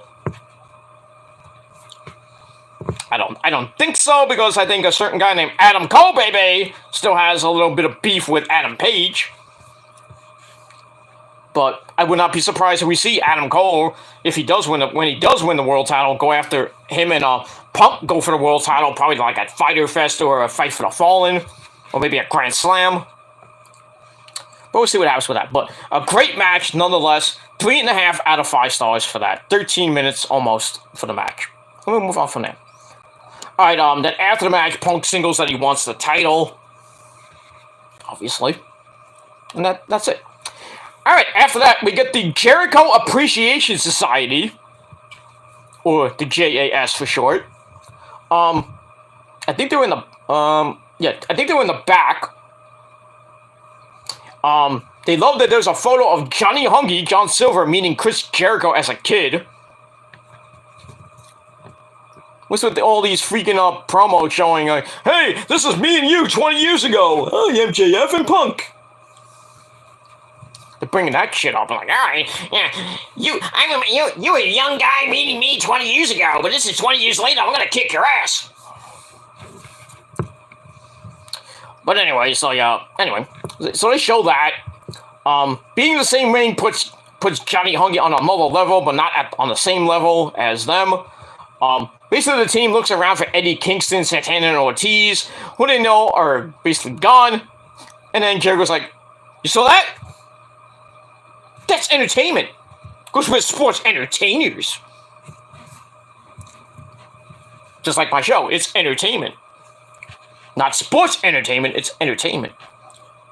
Because wrestling is a sport! You want to debate me about that? Let's go. I'll go all night long debating you motherfuckers how wrestling is a sport and not entertainment. Or you can just watch TGC 93 on my TGC Reborn channel. Link to the channel in the description box. Just go to TGC 93. My video is wrestling a sport, and I give you about an hour's worth of facts. You understand? Facts about how wrestling is a sport. And a definition of a sport. There you go. We'll move on from it. Alright, so I gave the Jericho Appreciation Society promo 3 out of 5 stars. Alright, match number 2, Sting and Darby Allin and the Hardys taking on AFO in an 8-person tornado tag team match. This match was fucking insane. They're going all over the place. 9.5 minute match. Basically, the actual scary part of the match was that the Butcher and Darby Allin are fighting in the crowd. The Butcher picks him up, throws him down the fucking stairs like it's a piece of garbage. That was fucking sick. Then the other spot of the night was Jeff Hardy, dude. They're in the concourse, near the merch table. Nice Gildan, right? Nice boxes of Gildan shirts. Jeff Hardy climbs the ladder, goes on one of the ledges, and freaking, I think it was like Scalper or Tony Schiavone's like, he's not even on the ladder! Then he hits a swanton bomb off the ledge, through a table, on the butcher and the blade, and some cardboard. So with that spot out of the way, we go back to the ring. Sting strokes off a chair shot to the back. He starts firing up on Private Party. He's like, puny fucking chair. Ah! I'm Sting! I'm 63 years old! I don't need to take a chair shot! So he beats up Private Party, and then Matt Hardy comes back. Why not? And then we get a stereo Twist of Fate, Scorpion Death Drop combo. Then we get another Twist of Fate, which sets up a double pin by both Sting and Matt Hardy. 1, 2, 3 on Private Party. 1, 2, 3, they get the win. Match was pretty insane. 3.5 out of 5 stars, and that's pretty much all I gotta say about that. But as always, you have to get the Jeff Hardy spot of the night. Because Jeff Hardy's a crazy son of a bitch. Here's what it is. Speaking of Jeff Hardy, I was watching an old school freaking American Gladiators episode with our good buddy Mike Adamle. That's an Adamle original! So, I was watching an episode of American Gladiators from way back in the day. You know who's on that show? Nobody knows this. Rico Constantino. Remember Rico from the Attitude Era? Billy and Chuck days. Rico Constantino, before it became Rico, was on the American Gladiators. And he was had long as fuck hair. And he was billed as a bodyguard. But we all knew he was a bodyguard before he came to the WWE. But yeah, I was watching I was watching most of it. I think he lost that episode. He was facing some guy named Lincoln something. I think he lost. He got his ass kicked by some of the gladiators. They just whipped his ass. It was just funny.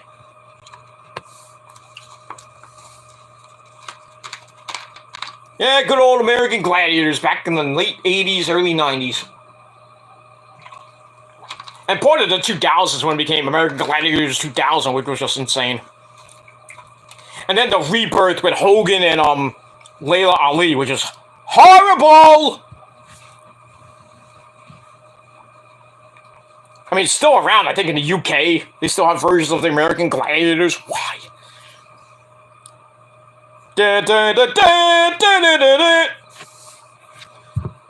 Welcome to the American Gladiators with Mike Adamle and Larry Zonka. Even before Larry Zonka, they had a different version. They have different hosts. It was just, who are these people? But, can't go wrong with Mike Adamle. An Adamle original, Jeff Harvey.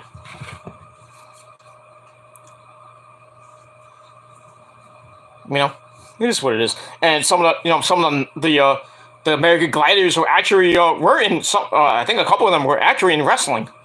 Nitro, Thunder. I think Diamond was Ice. I don't remember Gemini, of course. Tower looked like fucking Batista. Like, what the fuck's Batista doing on American Gladiators? What the fuck? Get him out of here. Give me what I want! I'm gonna pummel some guy in American Gladiators! Okay there, Dave. But yeah.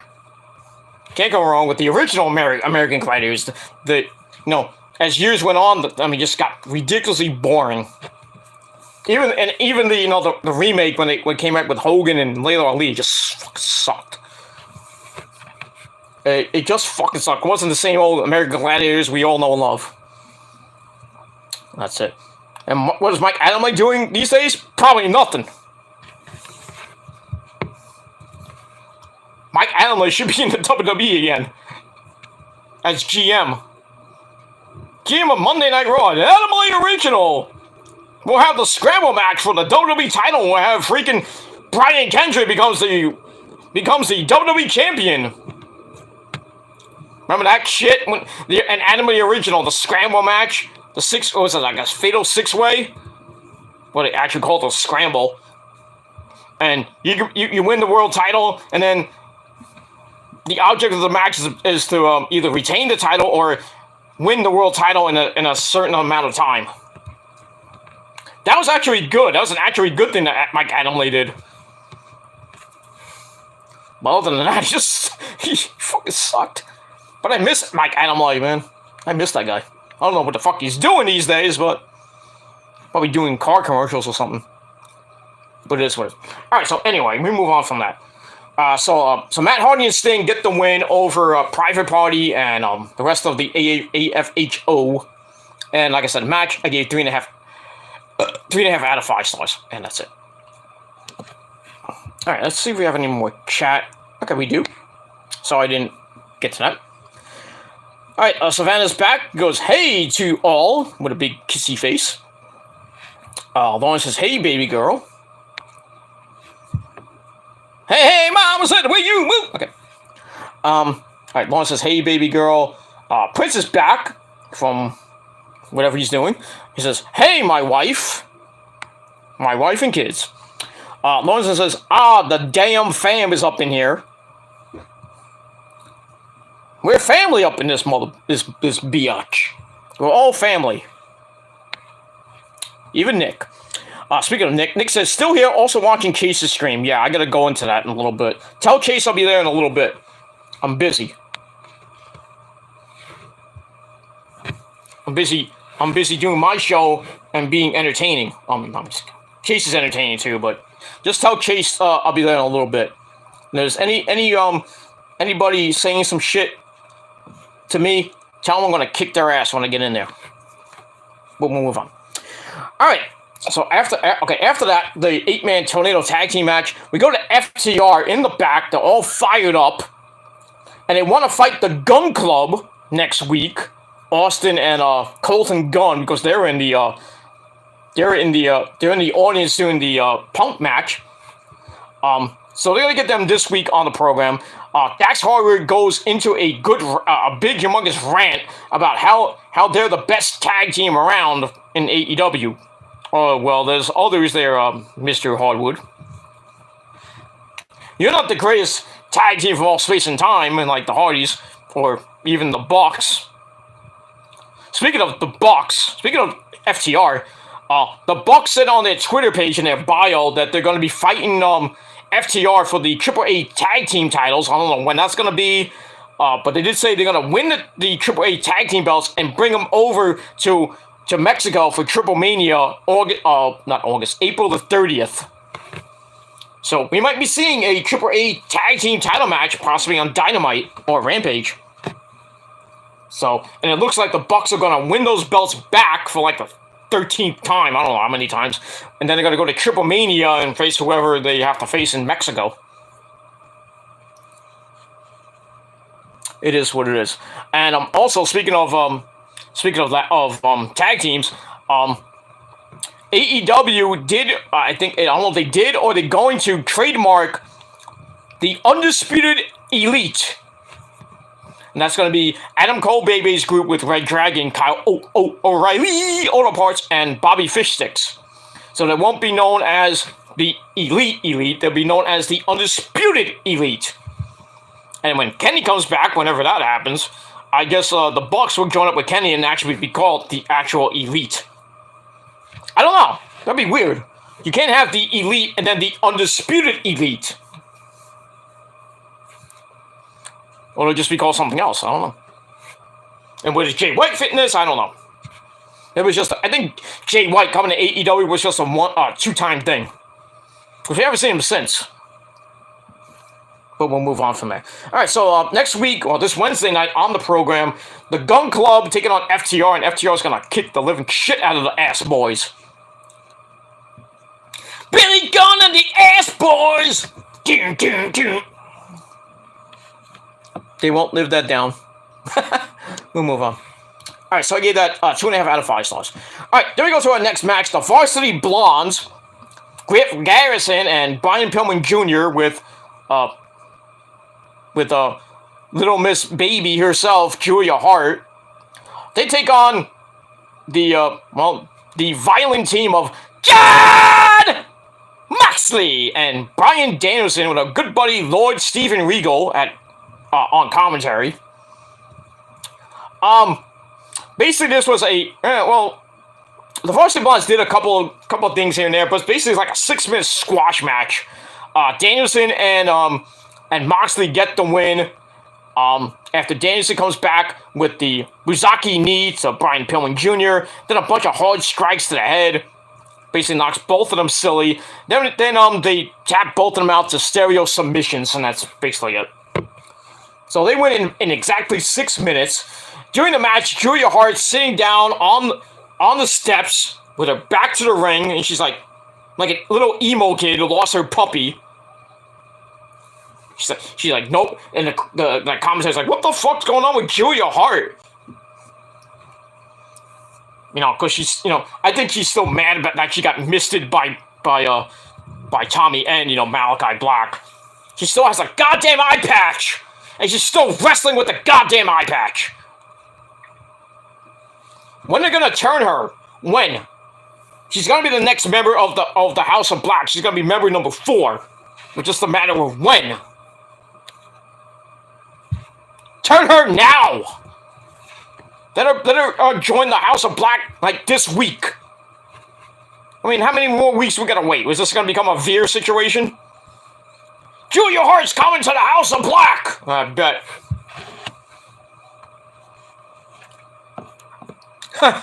But I digress. So we get that. So Julia Hart's gonna join the House of Black pretty damn soon. I don't know when, but it is what it is. Alright, so Moxley and Danielson get the win. Match I gave 3.25 out of 5 stars. After the match, Regal comes to the ring. Moxley talks about how there is no greater honor than to learn from Mr. Regal. He says he wears the Blackpool Badge of Honor. And along with the perfect wrestler Bryan Danielson, they were forged in combat. Basically said, if you want to step up to them, you better be ready for some violence. Good old-fashioned violence. This ain't CCW. Where's John Zandig when I need him? Jesus! By the way, John Zandig is now friends with me on not 1, but 2 of my Facebook pages. Because he knows who's the extreme god here. Not him. Jesus! But yeah, that's cool. John Zandig, friends with me on Facebook. That's awesome. The real John Zandig, by the way. Not one of those fake fucking accounts. But it is what it is. Yeah, that's basically it. So now, Moxley and Bryan Danielson are now known as the Blackpool, what was they called? The Blackpool Badge of Honor. That's not their name. The Blackpool Badge of Honor. I think they just call the Blackpool Saints or something like that. Cool name. That's all I gotta say about that. But yeah, so Moxley and Danielson win another easy match. And that's pretty much it. Alright, after that, we go to MJF, who comes out looking like a piece of shit. Maxwell Jacob Fuckknocker. That too. He's flanked by the chairman of the board, Sean Spears, and some security. So he gets in the ring, starts mocking Wardlow for losing to Scorpio Sky last week, even though MJF fucked him over and cost him the title when he was about to win it. But for now, he wants to talk about CM Punk a little bit more, so that feud is going to continue on till probably Double or Nothing. So Maxwell says Punk knows that he was beaten at Revolution just like he did in Chicago, but rest assured that there will be another match, May the 29th. So MJF says, I'm going to take him out again and give him the most embarrassing loss ever. So we'll see what happens with that. So round 3 coming your way. Probably by Double or Nothing time. We'll see. Then he gets back to Wardlow. and says there are people who like him, and that is because they are inbred. Starts calling Wardlow Pig because he's a greedy little pig. Reminds me of that song by Green Jelly. Little pig, let me in. Not by the hair of my chinny chin chin. Little pig, let me in. Good song. Great song by Green Jelly. Back in the late 90s, I think it was. Anyway, so he calls him Pig, blah, blah, blah. He says that Wardlow would be nothing without him. Blah, blah, blah. Wardlow cost MJF the biggest match of his career. Then Wardlow dared to ask for MJF to release him from his contract. He said that was a deal with the devil and it's ironclad. So then he's like, hey, Wardlow, if I say jump, how's it? You can say, how high? Something like that. Stupid joke. Then he's like, I might even throw your mom out of your house. Really? Okay. That pissed off Wardlow. He comes out. Security tries to hold him back. MJF says he's going to keep paying Wardlow, but it is to keep him at home until everyone forgets that he even existed. So somehow security got Wardlow to the back, but MJF continues his shit, saying that the Pinnacle has never been better. Didn't they all break up? They went their separate ways, so now I guess the Pinnacle is now back together again. What the fuck is going on? Anyway, he says the Pinnacle has never been better, and next week FTR is in action, and the Pinnacle is going to move on up to the east side in a deluxe apartment. Okay. In the sky. Good old Jeffersons. Wheezy. So we got that. Alright, so we'll see what happens with FTR next week and the entire so-called Pinnacle. And we'll move on from there. So I gave that 3.25 out of 5 stars. Alright, after that, we go to a very heated segment with Trent Beretta, Lauren's good friend, Trent Beretta, or Trent. So, Trent Beretta, he's with Orange Cassidy and Wheeler Yuta. And Trent and Wheeler Yuta get into a shouting match. I think Chucky T was there as well. I didn't think I saw Chris Statlander wasn't there. But anyway, they get into a heated argument. And Trent throws Wheeler Yuta out of the best friends for basically suggesting he wanted to join up with Regal and company. Wheeler Yuta says, I never liked you, and I'm just here to be the best wrestler, not to be your best friend, and you should get that. Yeah, so Wheeler Yuta grew some balls, for once. I think he will be joining up with Regal and company after he got slapped 2 weeks ago. I guess that's a good way to get into the factions. Get slapped by William Regal. Hey, you want in our group? Slap you in the face. 2 weeks later, you're in the group. That's a good way to get in. But I digress. And that's it. And speaking of Wheeler Yuta, he gets a Ring of Honor pure title shot at Supercard of Honor against Josh the Goods Woods. And Josh Woods is going to fuck him up. I mean, fuck him up. I think Wheeler Yuta's going to use all those 3 rope breaks pretty damn quick in that match. It's going to be a good match. I think Josh Woods is going to win. He's going to retain that title easily.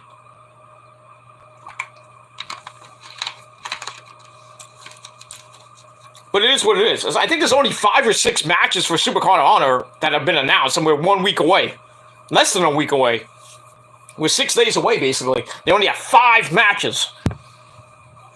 They don't have a women's title match. I don't know if Deonna Purrazzo is going to defend the Ring of Honor women's title. Against who? I don't know. 6-man tag team belts are not even defended, as far as I know.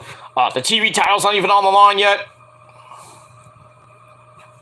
But, there's going to be some surprises there. Some AEW stars are going to be there besides FTR, of course, and Wheeler Yuta. Blake Christensen is going to be there in the match, I think. Ninja Mac is going to be there. Lee Moriarty and Jay Lethal is going to be epic. I think Swerve's on the show, too. I forget who he's fighting, though. I have to look at the card again, but I'll look up later. But we'll move on from there. All right, we got some more comments. We'll get to that. All right. Okay. Thank you, Nick, for letting Chase know I'll be there in a little bit. It's 9 o'clock, so he's been on for about an hour. So I'll watch the first hour later, but I'll just catch up, see what's going on. All right. All right. Lauren says, Nick, let me know when asshole is gone. Whoever that is, probably Arthur. But then again, it could be anybody else, because there's a lot of assholes on YouTube. But anyway, move on. Yeah, exactly. It was Arthur, and Nick says, "Oh, the Lizard King, the Reptilian." But we move on from there. All right, Prince Idol says, "Happy birthday to Steven Tyler, lead singer of Aerosmith." So happy, whatever old Steven Tyler is. Like, what is he, 70 years old? We move on from there.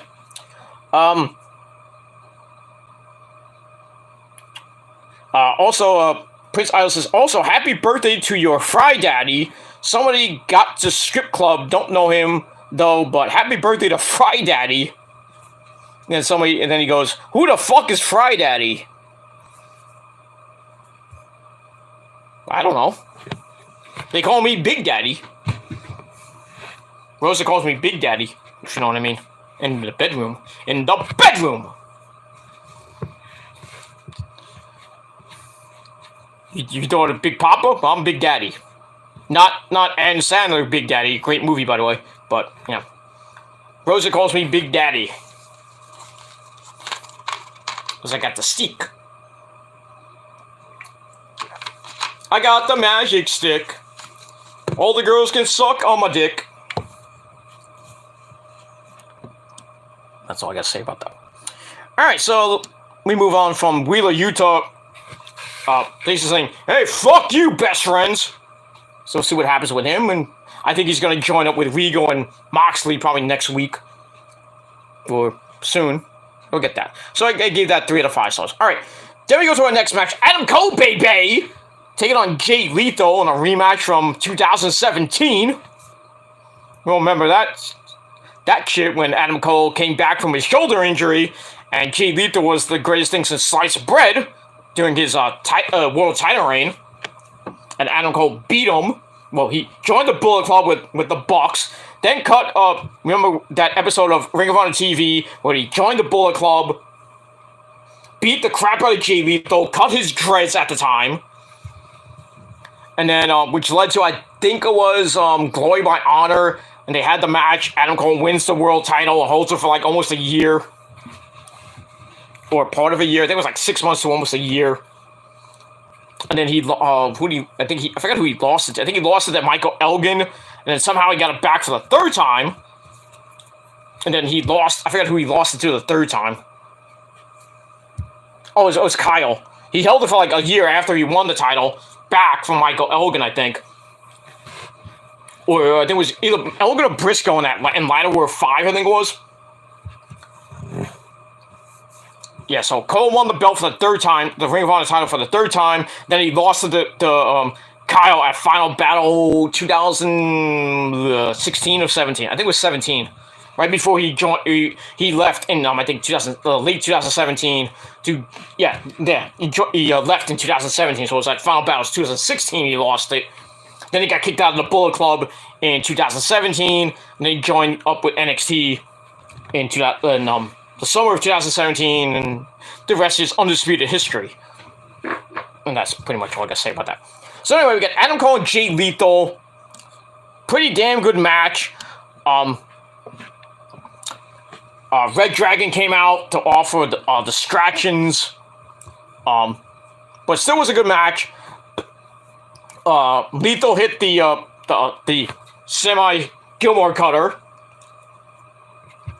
and then he tries to go for the lethal injection, and Cole kicked him right in midair, right in the back of the fucking head. Then he goes up top, hits the Panama City Sunrise for a near fall, and Cole's like,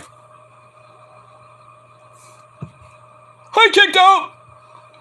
Then he goes for the boom. He missed again because he tried to do it early in the match.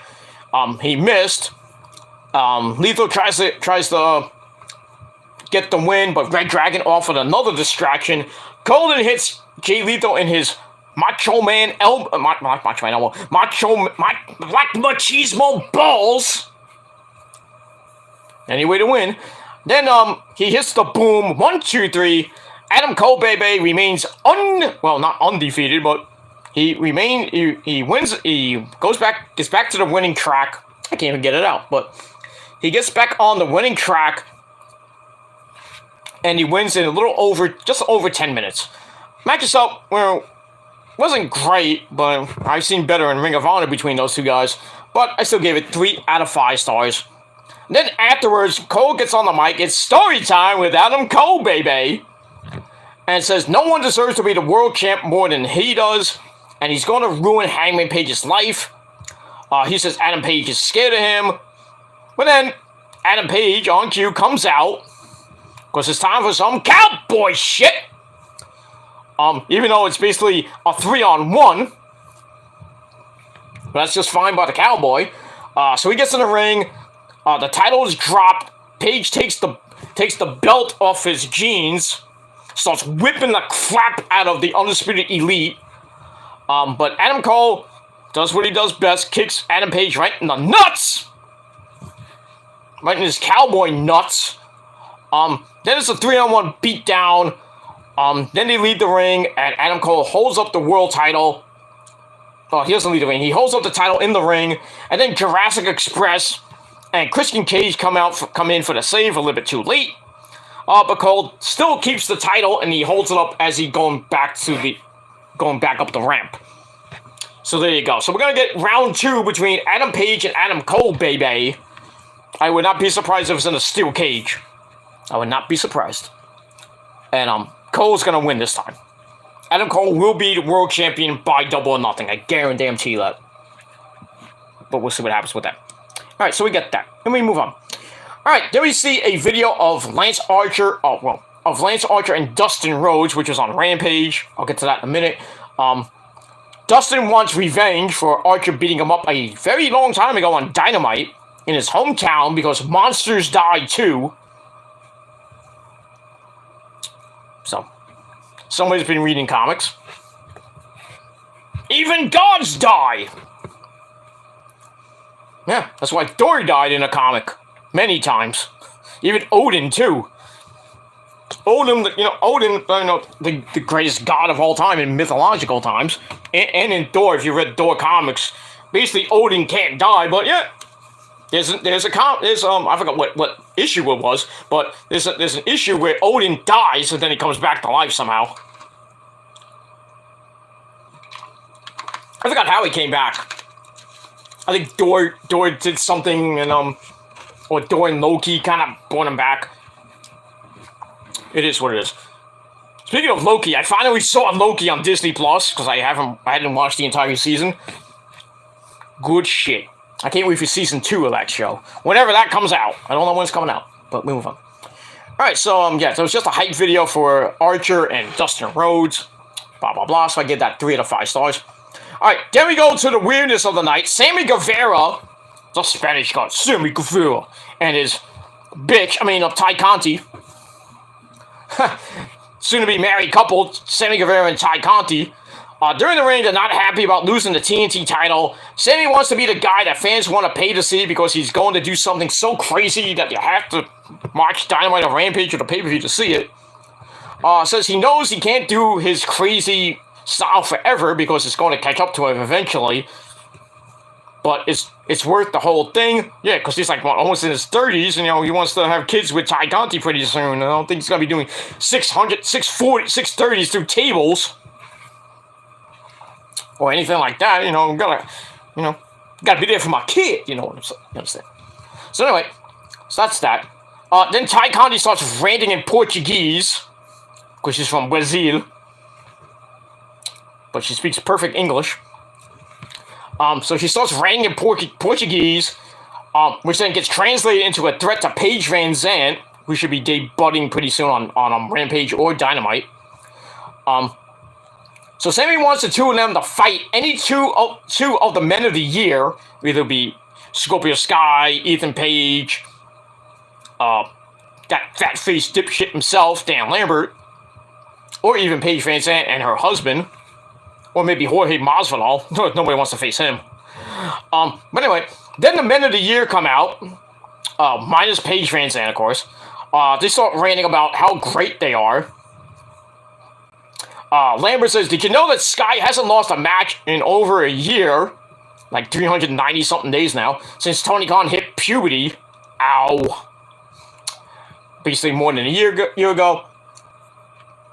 So Dan Lambert said, hey, not so fast on the match. Then he takes the interim TNT title, or his version, or his TNT title, starts kissing it, like, starts licking it like it's a fucking pussy or anything, like, you know. And then Sammy's like, oh, you shouldn't be kissing that, because you know, me and Ty, we did some naughty things with that belt. If you've seen the pictures on Twitter, you know what I mean. They basically, they didn't recreate it, but it's basically a picture of Sammy and Ty naked on their bed, and the TNT title is strung out on Ty's pussy, and basically Sammy's kind of spooning Ty. They're not actually fucking or anything like that, but you know what I mean. So they have that picture, and then they say, oh, you can only imagine the stuff we did with the interim TNT title. Kind of a reference of what Paige did with the NXT title, when she was fucking Brad Maddox, and fucking Maddox fucking squirt, put his milk on the NXT women's title. So Lambert's about to kiss it again, and then he hears that, he goes, oh, shit. That's disgusting.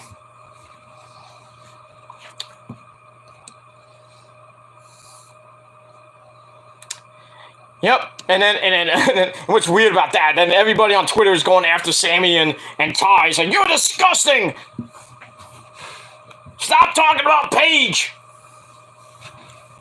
And then Ty's like, they're getting massive nuclear heat on Twitter and social media and probably in the back too. I don't want to be surprised, but they're getting nuclear heat. I can only imagine what's next with those two lovebirds. Next thing we'll know, I have a real life sex celebration on Dynamite if Sammy ever wins the world title. That's gonna happen. Let's have a real life sex celebration on on Dynamite. That'll get ratings to the roof. Well, they'll actually have sex, unlike Edge and Lita. That's basically what Ty and freaking Sammy Guevara are. They're basically like the good version of the baby faces of Edge and Lita. The babyface versions of Edge and Lita. Imagine turning both of them heel and having the same gimmick like that. Just another way that AEW tries to one up WWE, but I don't even think Ty and Sammy can one up Edge and Lita, or even Paige. Now all we need is Brad Maddox to come on freaking Dynamite's like, hey, I know all about coming on titles.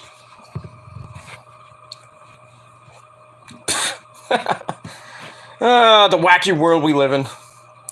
So we got that. So the continuing Sammy Guevara, Ty Conti, America's Top Team Men of the Year, whatever you want to call it, feud continues on.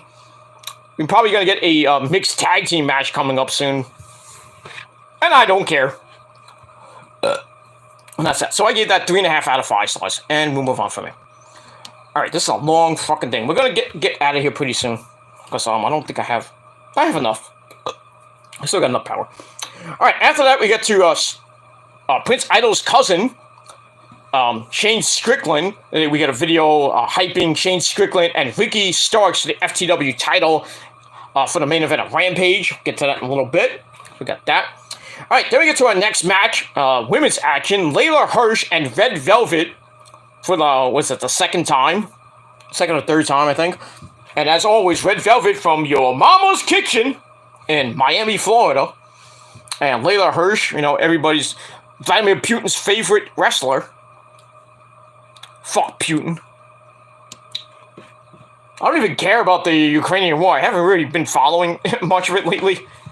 All I know is that the Russian army is getting destroyed by the Ukrainians. Oh, Vladimir Putin, we have all these... We are the greatest nation of the world. We're gonna take Ukraine over. And President Zelensky's like, fuck you, man!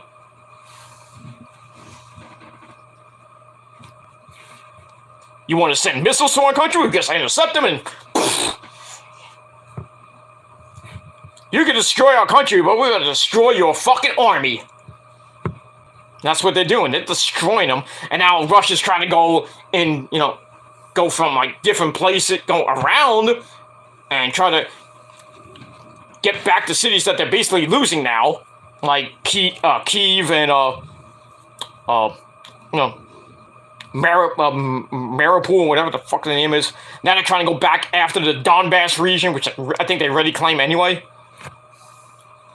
But basically, Russia's getting destroyed by Ukraine.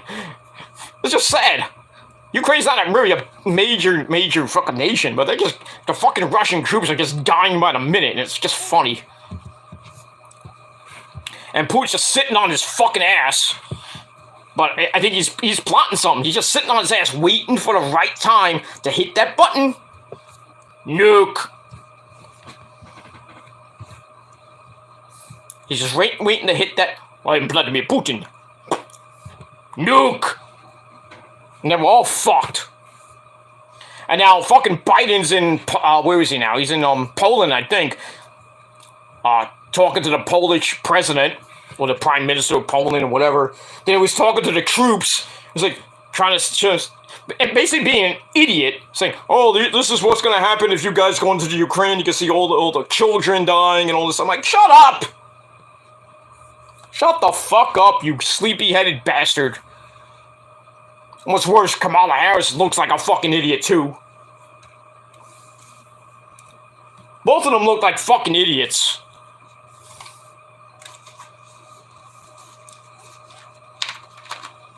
Oh, but gas prices are going down. Bullshit. The only reason they're going down is because states and the governors and the mayors of the states are actually getting it through their fucking heads. Hey, let's put a tax on gas to lower the gas prices because they're so astronomically high, like $8 a gallon. Now it's like they're going down to like $7 a gallon.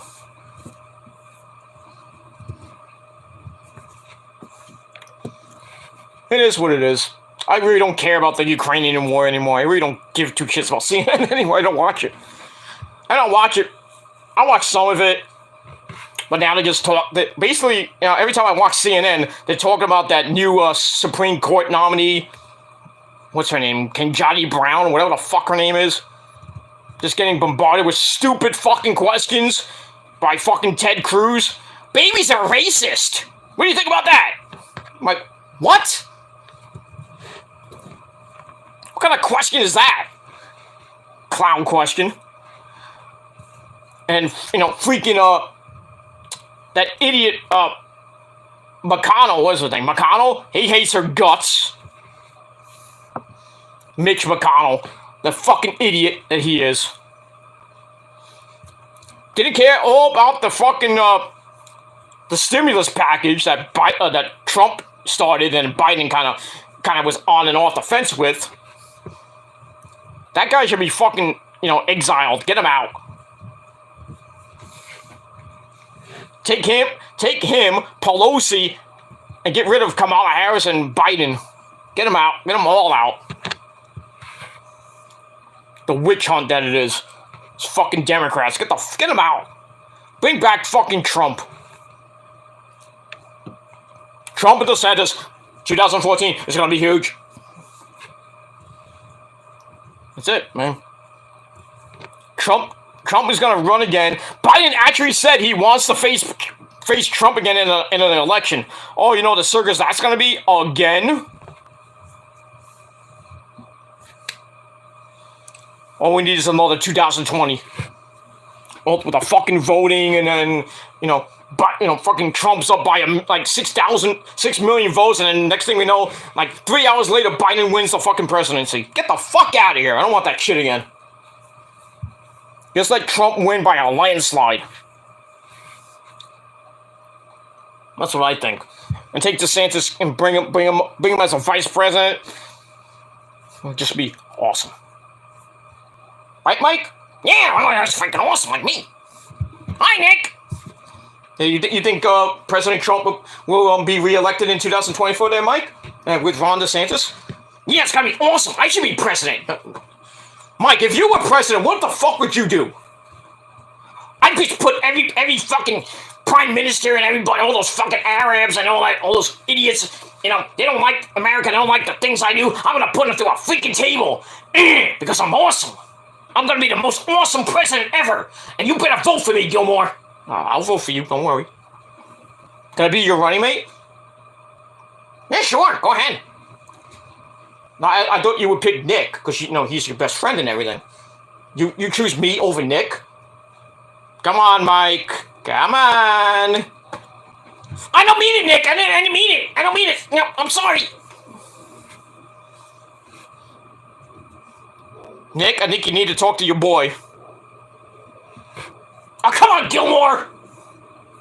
Hey, you said it. You wanted me to be your vice president over Nick. I mean, come on. I know but me and you are buddies. We're good friends and everything, but come on. You gonna pick me as your vice president over your good buddy Nick? You're being naughty. But anyway, yeah, I'd vote for you in a heartbeat there, Mike. Now, I would love to see you put, like, Justin Trudeau through a flaming table. I would love to see that. Or, like, or somebody else, any of those schmucks in the Middle East. Or even Vladimir Putin, put him through a glass table. I'd love to see that. Just don't mess with the Japanese and the Chinese prime ministers and anything else. We don't want to mess. We don't want to mess with them or Korea, or Vietnam, or Thailand.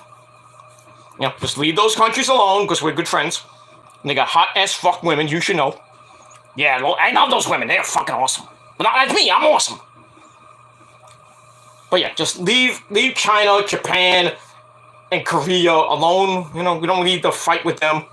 But yeah, anybody else, you can put them through a fucking glass table. Because you're awesome, Mike.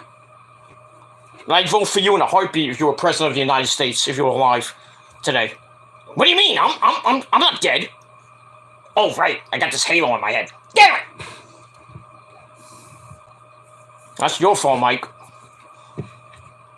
But you're still awesome, Mike. Thank you, Gilmore. Thank you. Vote for me. Well, if you're alive, I would vote for you. And I think everybody else would like to vote for Mike Awesome as president. Nick would. That's automatic. But anyway, Mike, I have to let you go because I have to finish this off. Right? Do you want to say goodbye to Nick, your best friend, your supposed vice president that you didn't want to make your vice president? Can you just say goodbye to Nick? Do it now! Bye, Nick! Bye, fans! Okay, get out of here. Fucking idiot. But we digress.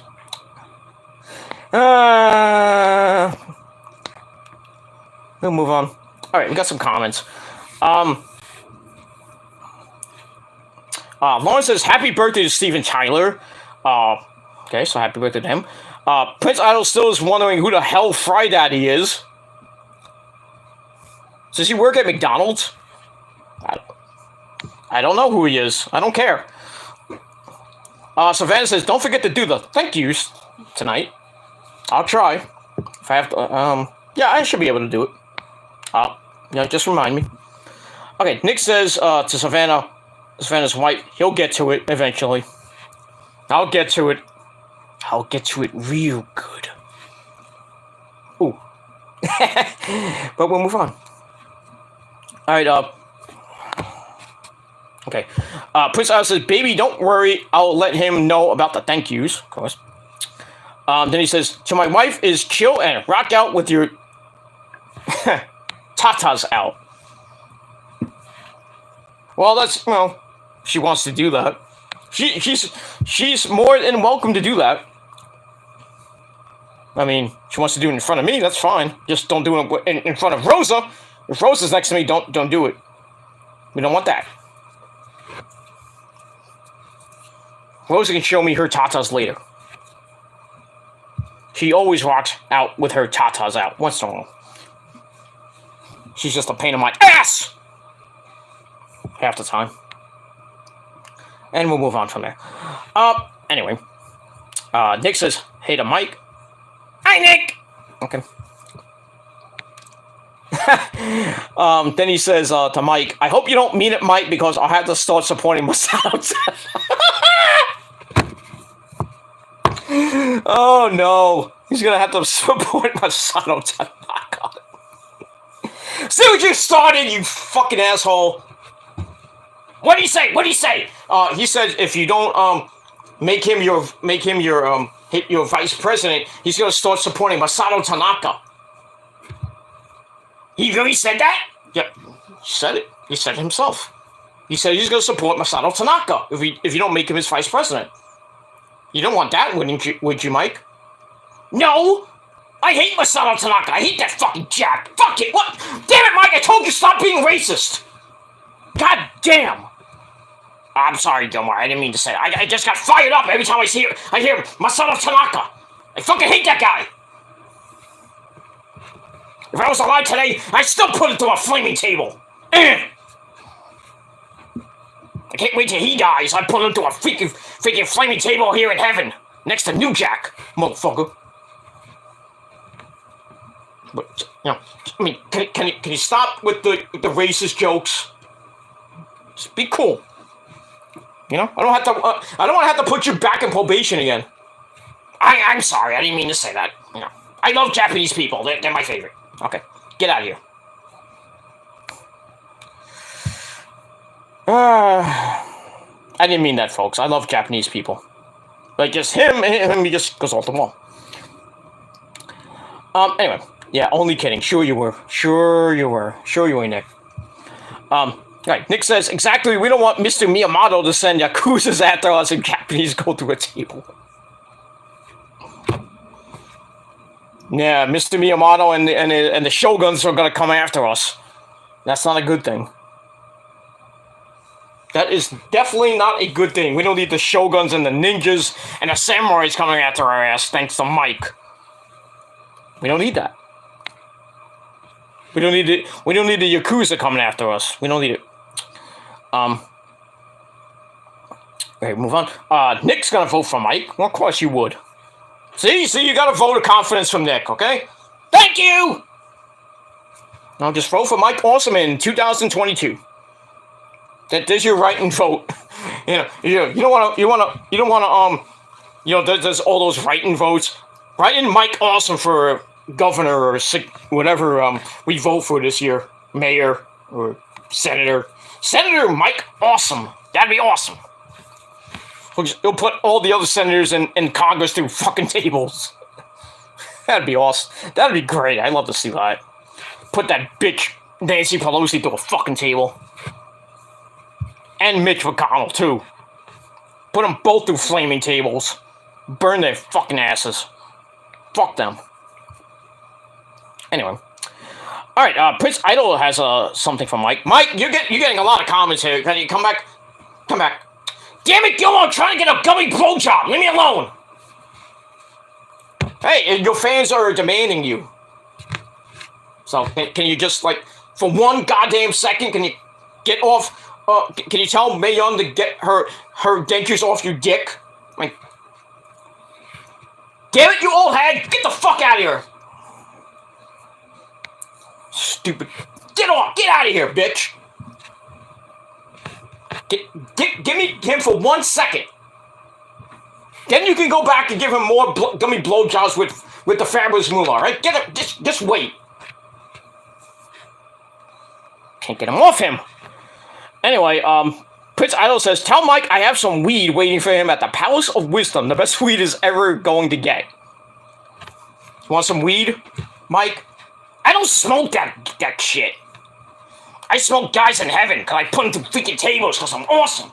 I don't do that shit. I don't smoke weed. I never inhaled. Okay. Sorry there, Prince. Sorry. He won't smoke the weed, but he will come to the Palace of Wisdom and kick your ass. But it's what it is. Anyway, Nick says if the Yakuza does that, I'll have to start bringing money if they rock out with their tatas out. Oh, with the women, of course. Of course, the geishas, you know. You don't need to bring money. You know, just have Rio show her tiny tatas.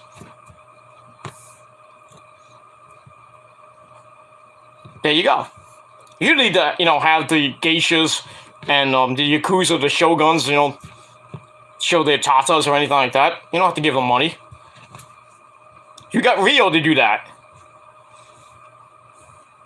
I got Oscar, Kyrie, and Aew to do that for me for free. God damn it. They show me their tatas every goddamn day. Sorry. It is what it is. Okay, Nick says, I hope Mr. Miyamoto didn't hear what Mike said.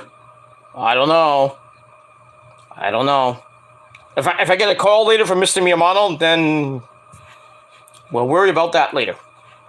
Mike, you better be careful. Mr. Miyamoto might have to, might be calling me in about another 5 minutes. So, you better. Good thing you apologize quickly. Yeah, I mean, Mr. Miyamoto whipped me with his stick once. His stick? I don't want to know. Yeah, but be nice to him because if he gets on it, if he calls me up and tells me something, you're in big trouble. So be nice next time. Crazy fuck. Anyway. Yeah, I'll make sure Mr. Miyamoto doesn't call me. Prince Idol says, R.I.P. Prince Idol, L-A-M-O. I think you spelled that wrong. I get it. Anyway, Nick says, I'll be getting more than tatas with Rio. I bet. Your waifu. And then he says, I get the AEW Japanese girls, you got the WWE Japanese girls. Fuck no! Fuck no. Hikaru Shida is on the payroll now. Sorry! You can have Emi Sakura. And, Yuna Sakazawa, whatever the fucking name is. There's not that many Japanese chicks in AEW besides Shida. And Emi Sakura. But Emi Sakura's like 50. You want to go there, Nick? You want to have 50-year-old Emi Sakura? Go ahead. Why not? And if you want the chick that looks like Yuna from Final Fantasy X, go ahead. She's like around Rio's age anyway. Other than that, there's not that many Asian chicks in AEW right at the moment. But I think Tony Khan has a partnership with Joshi and Stardom, so we could be seeing my some more of my top clients, if you know what I mean, like Mina Sakazawa, and others, and Joshi and from Stardom. So, yeah, might have to divide and conquer there, Nick. But I digress. We'll move on. Okay. Prince Idol. Mike, got another question. Damn it! Stop! I'm trying to get a blowjob! You tell Prince Idol that, damn it. Prince Idol, stop! Leave me alone! I'm trying to get a blowjob! I'm awesome! Leave me alone! What's the question? Well, Prince Idol says, Mike, tell Mikey ain't come to the Palace of Wisdom and kicking my ass. I'm a black belt ninja. Prince Idol will fuck you up, man. You ain't gonna fuck me up, because I'm awesome! I don't care if you have a black belt! Put that black belt around your neck and put you through a flaming table. Palace of Wisdom, my ass. Okay. Calm down, Mike. calm down. Calm down. I don't tell me to calm down, Gilmore. Mike, calm down. Because not only will I put you through a flaming barbed wire glass table, I'll put both your bitches through them too. Okay? Calm down. Don't make me get New Jack. I don't care how much he has a sight trying to kill me with that sight of his. I'll tell New Jack to put that sight up your ass. Backwards. You know what I mean? So, calm down. Calm down. Okay? Get out of here. And we'll move on. There you go. Alright, we've gone too far, and we've gone way more than overtime. We're going overtime. It's already 9:30, and I haven't even looked at fucking Chase's chat. Chase can handle it without me. It is what it is. Anyway, alright, let's go back to Dynamite, and then we're gonna go right into Rampage, and then we're getting out of here. Because I gotta charge my phone, I gotta have my sensible dinner pretty soon. And we move on from there. Alright, so we talked about Layla Hirsch and Red Velvet. Chris Statlander was barred from ringside. So anyway, it was an match. Red Velvet goes for the mix, but Layla Hirsch rolls to the outside, pulls out the turnbuckle weapon again. That gets taken away by the referee. So she gets another one. How many does she have? She has another piece of the turnbuckle out of her gear. Probably had down in her pussy. There's some steel down there. You don't want to go fuck her when she has a piece of steel down there. But anyway, Russian steel, if you know what I mean. But anyway, she gets another piece of the turnbuckle out of her gear, probably down her pants. Then she takes it out, knocks Red Velvet right in the fucking face with it, knocks her out. 1, 2, 3. She gets the win in about almost 6.5 minutes. Match was so I gave it 2.5 out of 5 stars. Afterwards, Layla continues to beat down, and then the former resident alien, Chris Statlander, comes out for the save. So, there you go. The continuing Chris Statlander, Layla Hirsch feud continues. When that match is going to happen, I don't know, and I don't care. And we'll move on from there. Alright, after that, we get a Jade Cargill promo. That bitch! Jade Cargill, the TBS champion. She wants plans for the after party of her 30th win, including a lot of green stuff and exotic dancers. Hopefully they're female, not male. We want to see that. But knowing her, she'll get, she'll get Chippendales dancers. Probably some big...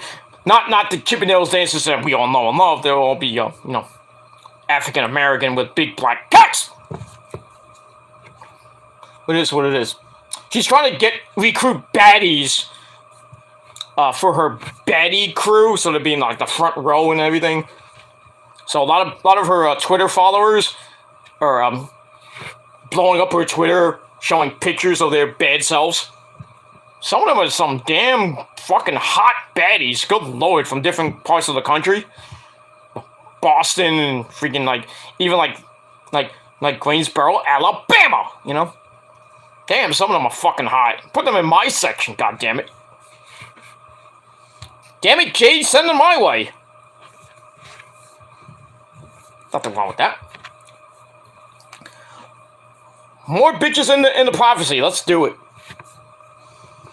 Sorry, I didn't mean that, Lauren. Sorry, and Savannah. I didn't mean that. And Rose, of course. Sorry. I'm a bad boy. But yeah, we need more women in the prophecy. Goddammit. So why not? Somebody call Jade Cargill and say, "Hey, bring your baddies over to the prophecy. I'll have you sit in front row." But I digress. Sit in my dick front row. You get the VIP treatment. But yeah. So we'll see what happens, who Jay's 30th victim might be, and then she'll get a whole bunch of money and some exotic dancers with BBCs. It is what it is. So we'll see what happens with that whenever that does happen. So I got that. So I gave that 2.25 out of 5 stars. And then, speaking of hot chicks, we got the new AEW Women's World Champion, Thunder Rosa. Yay! We caliente. So Thunder Rosa is back, still in her home state of Texas. She was in her hometown of San Antonio last week. Now she's in Austin, Texas. It's a little further down, I think. Or maybe up and down, I don't know. But anyway, Thunder Rosa comes out for her first chat as the new champ. So she's about to talk with Mr. Tony Baloney. Then we hear, "Excuse me!" I'm like, oh no. So Vicky Guerrero comes out. Basically doesn't like Thunder Rosa acting like she's really from Texas. And basically says, "You can backstroke back to Mexico." Oh no, she did not say that. She's not from Mexico, she's from San Antonio, Texas, you stupid cunt. You're not from Texas either, dummy.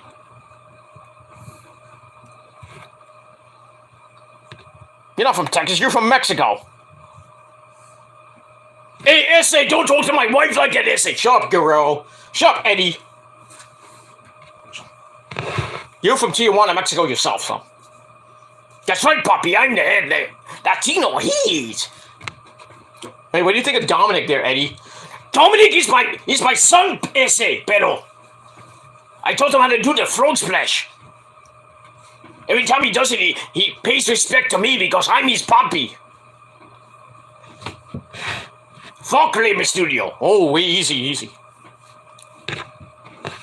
What do you mean, Essay? Dominic is my legit son. He's my son, papi. Pero I told him everything he knows. Ray didn't teach Ray nothing. But Ray was your best friend, though. Fuck him! Fuck that pendejo! Okay. Now we're getting racial. I gotta get out of here. I'm getting too racial with this fucking show. The fucking Puerto Ricans and the fucking Latino community are gonna come after my ass, and then the Yakuza's gonna come after my ass. Oh god. The fucking Mexican cartel's gonna come after my ass. We have just lost control.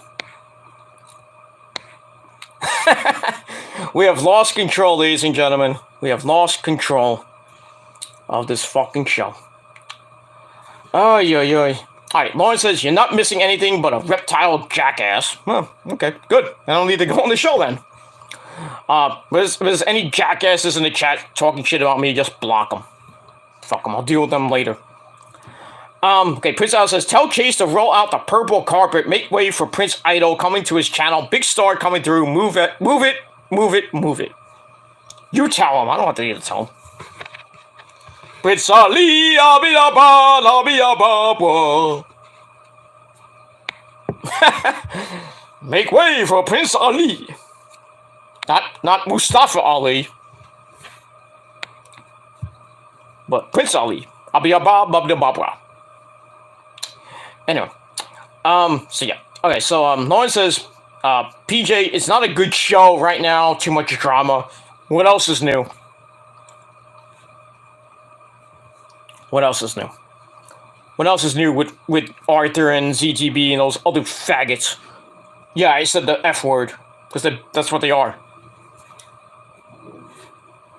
Bunch of fucktard douchebags. We'll move on. Okay, Prince says, "My manager Lauren, make it happen while the purple carpet, I'm coming through." Okay. And then Lauren says, you need to get Max to help you make a Twitch. You mean me? I already have Twitch. I don't need to make a Twitch. I already have a Twitch account. I just don't use it right now. I will be maybe in the future. I don't know, whenever I get off this goddamn website. Which maybe sooner than later. Because everybody's getting off this fucking website, thank the Lord. This website should be fucking disintegrated. Drop a nuke on fucking YouTube. Or maybe we'll just get Clownsview to show his cock again, and then then YouTube would just disintegrate. There it goes. You want YouTube to end? Let's have Clownsview show his cock again. Why not? If YouTube wasn't dead before, and now it really would be dead if somebody like him shows us. Gak! Won't be me. You have to pay me $1 billion. But I'll never do that. I'm not that kind of guy. But on Pornhub I might, but I won't show it on YouTube. Yeah, but I already have a Twitch then, Lauren. You already knew that. Okay, we'll move on. Okay, Lauren says, Pete, talk the Chase into coming to the Demon Prophecy. Well, it's not the Demon Prophecy, it's just the Prophecy. But, yeah, I'll try to formulate a deal. I'll write up a contract for Chase to join the Prophecy. I thought he was already in there. I'll talk to him about it. But, yeah. We'll get Chase. We already got Fan of YouTube in there. Fan of YouTube's been in since, like, 3 years ago, so.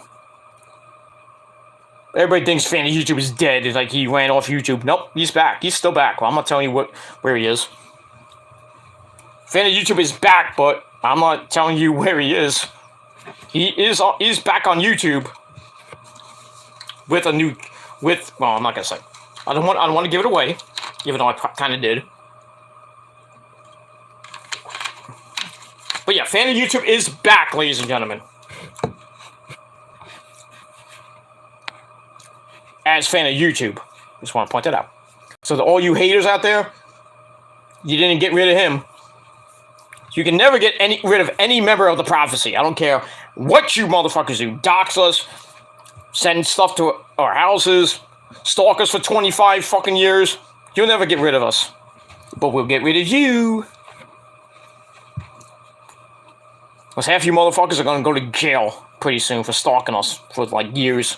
And all the shit you've done to us for over the years. And all I gotta say to that is, fuck you, man. So to the Goop Troop, suck my dick.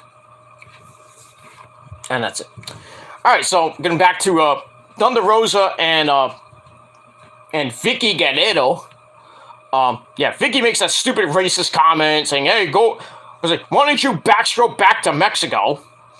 So, Thunder Rosa's like, oh, she takes her belt off, like, oh, bitch, you did not say that. Bendeja, you did not say that, better. You know? So she's about to... So, it turns into an argument about citizenship. Hey, at least I'm a U.S. citizen, unlike you. Stuff like that. And then they start arguing. I was like, yeah. It's like, please beat the fucking shit out of her, Melissa. Well, that's her real name. I think it's Melanie or Melissa Cervantes. But we call her Thunder Rosa.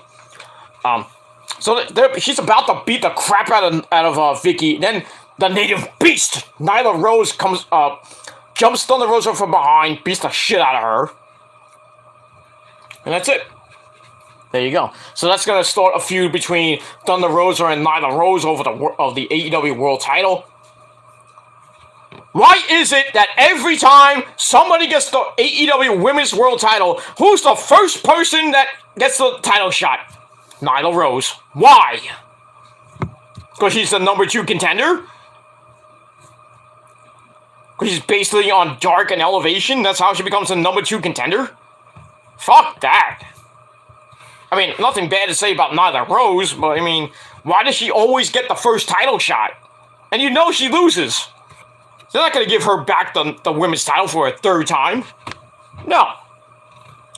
Thunder Rosa is going to probably lose it to, I don't know, Jade Cargill, or maybe back to Britt Baker, baby. Or maybe to somebody else. Like maybe whoever, somebody new, like maybe Ember Moon or Tegan Knox, or maybe, I would think Taya Valkyrie, but of course Taya Valkyrie is Mexican, so why not? Let's do it. Taya Valkyrie should be the one to be well, after Nyla Rose gets her butt kicked, Taya Valkyrie should debut in AEW, and she'll get she gets an instant title shot against Thunder Rosa, and they have like a Mexican style street fight. Not the first time they've had that, but I would love to see that. 2 hot as fuck Mexican chicks going at it on Dynamite or on a pay-per-view in a Mexican street fight. That would be interesting to call. Tony Baloney's like, what the hell is she using there, Excalibur? It's like, oh no, she didn't. She just pulled out a piñata. She's gonna stuff her like a taco.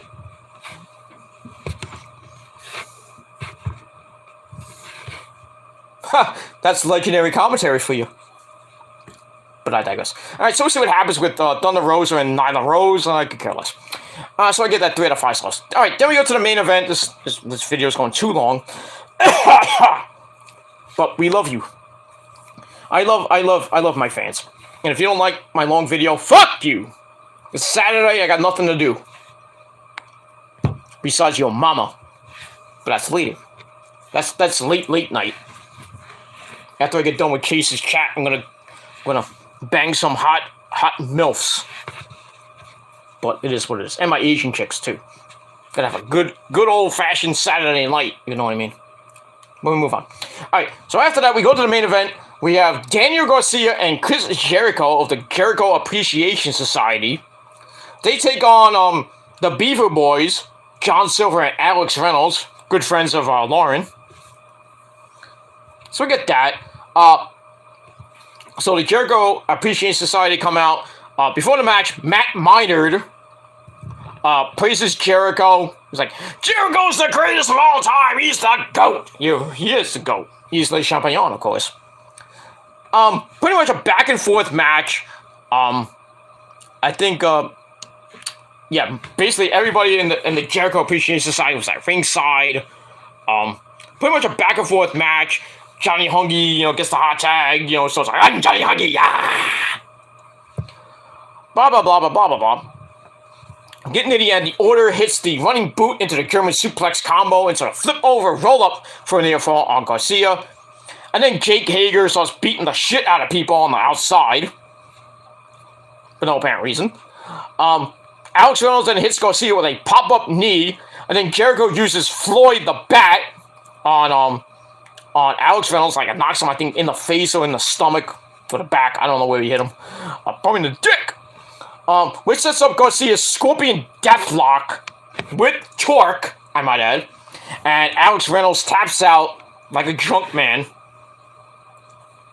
And, yeah, so the Jericho Appreciation Society get the win in almost exactly 10 minutes. Match itself was alright. Gave it 3 out of 5 stars. That pretty much ends Dynamite.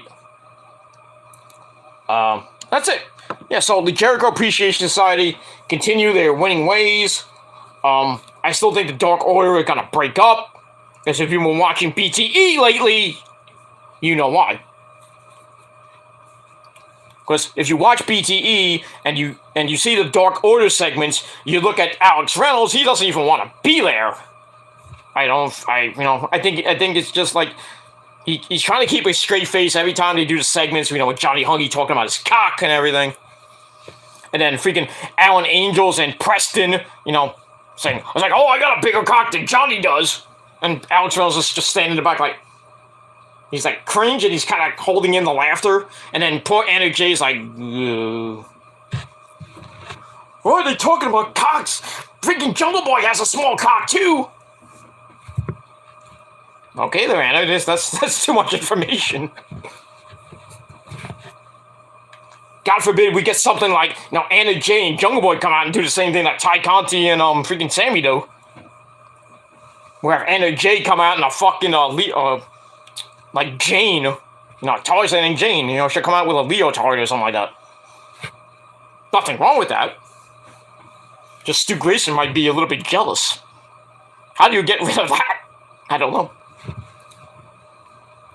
But Stu Grayson's having a good time, He had a good time. He was getting the shit beat out of him on BTE by Anna Jay all the fucking time, but they were fucking in behind the scenes.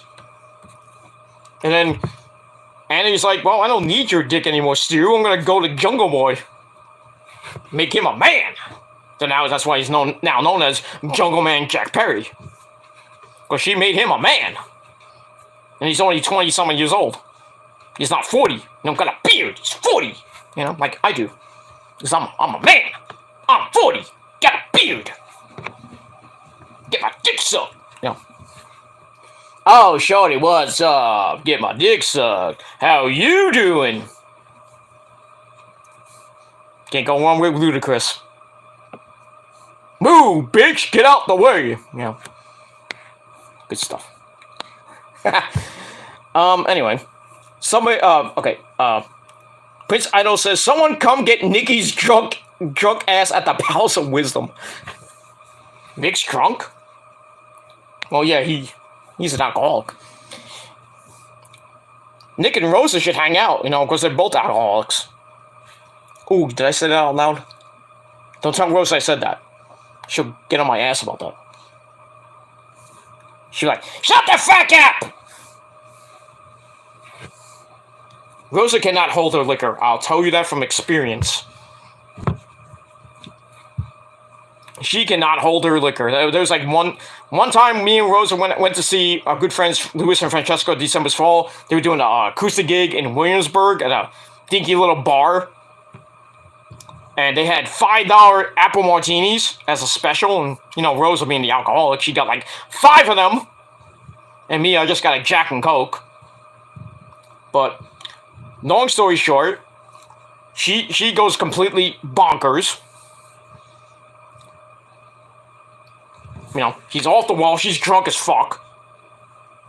There's a comic before Louis and Francesca goes on. He's telling kind of jokes, and she's laughing up something like, you know? I'm like, it wasn't even that funny. And the comic's like, I don't even think that was funny, but thank you. You know? And then Louis and Francesca come on. They do an acoustic set, which was awesome as always. And then, during the night, some chick comes up to us. Well, Rosa was in the bathroom. The chick comes up to me and says, hey, was that your girlfriend? I go, yeah. And she starts asking me some weird questions. Because I think she wanted my dick. Blah, blah, blah. And then, near the end of the night, they had a DJ there. They're playing, like, you know, reggaeton and all that good stuff. So Rosa's sitting on like a bench or something like that. And I'm just chilling, listening to the music, watching the people dance and grind and shit like that. Next thing I know, the chick that I was talking to starts talking to Rosa and starts grinding on Rosa. You know, Rosa's not the type of girl to, you know, do that shit. But, you know, she was drunk, so I was like, go ahead, why not? Long story short, that girl wanted to have a three-way with me and Rosa. And Rosa, you know, Rosa doesn't like do that stuff because she's a good Christian girl. So we say. But I'm like, if I wasn't with Rosa, I would have banged that chick. Straight up. Would have took her home and gave her the vitamins a long time. Said, you could suck my dick all the time. I'll take you home. I'll take you home to Casa del Gilmore and show you the vitamins. But anyway, you know, nothing happened. You know, but I told Rosa like after the fact, it's like, yeah, that girl that we were talking to, she wanted to bang us. Oh, really? It's like, yeah, you wouldn't. You know, if I wasn't with you, I would have went home with her. But it is what it is. But long story short, we leave the place. There's a motorcycle there that was owned by the bartender. Rosa being the photogenic dummy she is. She's like, babe, can we take a picture with the motorcycle? I'm like, fine. So I take a picture with the motorcycle, you know, not on the motorcycle, like next to the motorcycle. Then Rosa being drunk off her ass anyway, she gets on the motorcycle, starts going, you know, doing the pose with the motorcycle, and then she tries to get off the motorcycle, she almost falls on her ass, and almost topples over the freaking motorcycle. I'm like, oh god, this thing freaking breaks. I'm gonna have a fucking hard time, and a humongous argument with the fucking bartender and the owner of the bar. Thankfully, nothing happened. So we leave. We get on the train. We're going back to where we were living in Washington Heights and everything. So we get there. Rose is drunk off her ass. We're waiting for the train. Rosa throws up, and I had new shoes on at the time, mind you. I was like, please do not puke on my new shoes. I'll fucking kill you. She starts puking, so I had to move her back from the platform and everything. Blah, blah, blah. So we get on the train, then we got lost.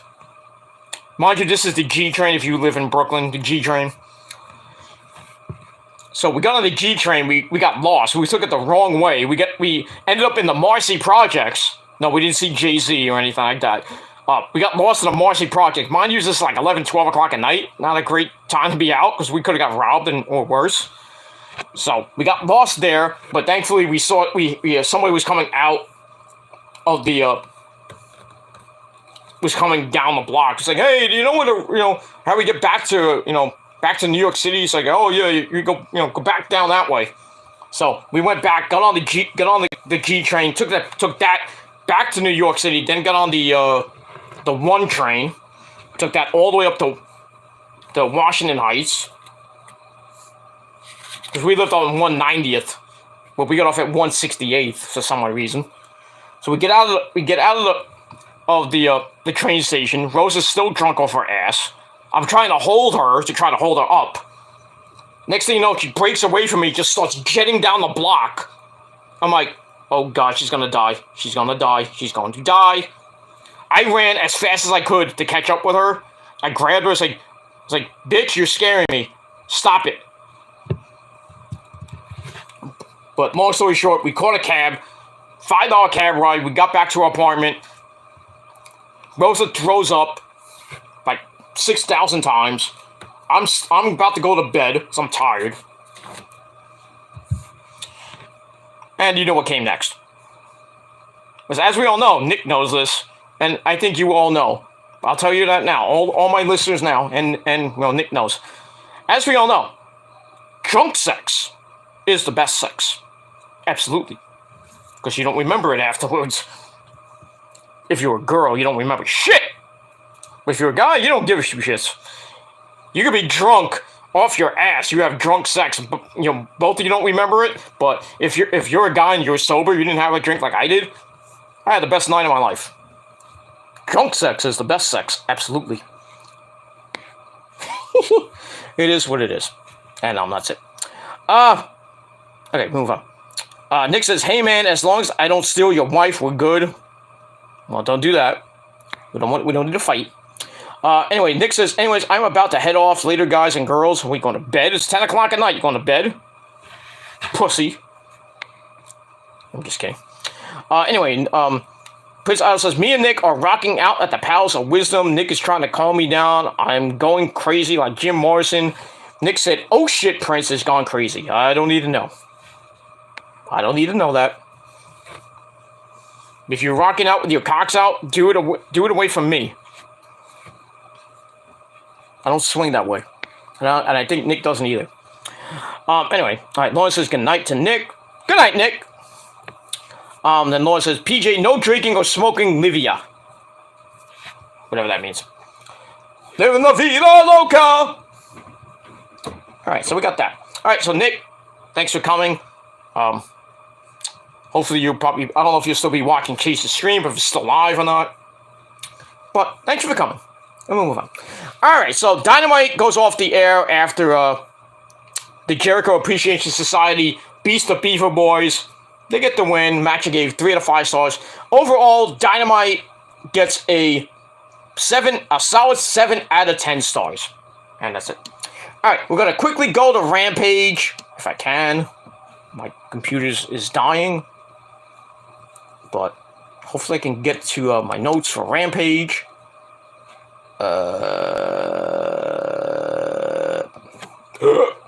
Move on. Okay, Lauren says Chase is still alive and Arthur is still there. Kick him out! Kick him out! That reptilian. No, I have no problem with Arthur. He's just weird. He's still mad because I call him a piece of shit. My opinion. I can't have an opinion calling you a piece of shit. Because you are. Just some of the videos you do are just way off the wall, and some of the opinions you have about religion are just way off the wall. And I'm still mad about the video you did about 9/11 there, Arthur. Because I have family members that were in the military. So that kind of hits home. So when I did that video rant about 9/11, I bashed the living shit out of you. And you acknowledged me and you liked it. I fucked Arthur in the ass without lube on that video. Not that I'm gay or anything, but, you know, you get my point. I think. But now it's gonna get clips like, Peter said Arthur, you know, Arthur, he wants to fuck Arthur in the ass. Well, fuck you. I fucked your mom in the ass last night. Without lube. So move on from there. Alright, so we're gonna quickly go to Rampage from last night. Rampage was alright. Nothing great, but okay. Still from the HEB Center in Cedar Park, Texas. We had Chris Jericho, Excalibur, and Taz, Red Hook Brother, on commentary. And, that's all I gotta say about that. Alright, so we open up with, Lance Archer and Dustin Rhodes. We had Dan, the dipshit Lambert, at ringside.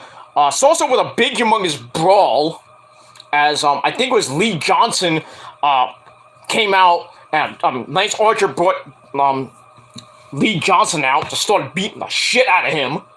And then, I think, Arn Anderson came out, and then Dustin came out for the save. They start beating each other up. And then Dan Lambert came out, and freaking Dustin had to beat him up, and he was about to give him the, I think either the Canadian Destroyer or a Pile Driver on the floor. Archer makes the save. They go inside. Archer beats the living shit out of the guy.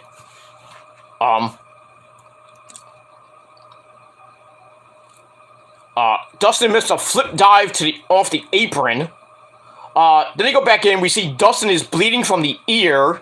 Then he did an update on his Twitter account. I think he he cut his ear somehow on the way down. I don't know how he got busted wide open on the ear, but he was just leaking like a faucet. The blood is now on Archer's hands for good visual. Why not? Then basically Archer was beating the crap out of him. Archer bites Dustin's fingers. Dustin fought up, goes to the snap power slam, gets countered into a belly-to-belly suplex. But Dustin comes back, he hits the Bulldog, Desperation Bulldog. Then he hits Crossroads. Wonder where he learned that from. For a near fall. Archer comes back with a choke slam for another near fall. Goes to the Blackout. Dustin escapes and just basically collapses because of, I guess, blood loss. They get back up. Archer tries to send him into the corner. That was had exposed turnbuckle, but he gets sent face first into the exposed turnbuckle, which allows Dustin to grab a jackknife 1905 roll up 1, 2, 3. He gets the shocking win at a little over 9.5 minutes. Match was alright. Gave it 3 out of 5 stars. And then afterwards, Archer beats the shit out of him again. He hits Rhodes with the steel steps, busting him open even further, this time in the head. That he got, I think, stitches in afterwards. Dude got fucked up. He's like, I'm coming back for more. On his Twitter account. Go figure. Guy's psychotic. Goldust. So, he busts Dustin wide open with the steps. Then he starts beating up the rest of the Nightmare Factory. You know, some of his students. I think it was Brock Anderson was there, I think. Lee Johnson. They got the crap beat out of him. Basically trying to save their buddy, their teacher. And then Archer picks up Dustin and hits the choke bomb through the table, which leaves Dustin Rhodes laying in a pool of his own blood. So I can only imagine what's gonna happen with them coming up. Another match, I really don't care. So that's that.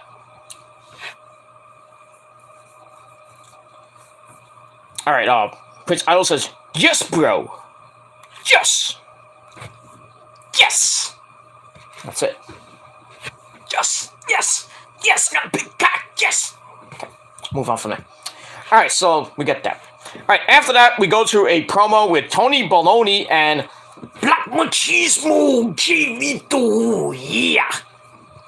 Well, regular Jay Lethal. Jay Lethal starts laughing about his loss last week to Adam Cole, baby. Or, Dynamite. He says he can't get past the 2 blemishes on his record. Well, you lost to... Who did you lose to the first time? You lost to Adam Cole. Then you lost to, Who did you lose? Did you lose to Kenny?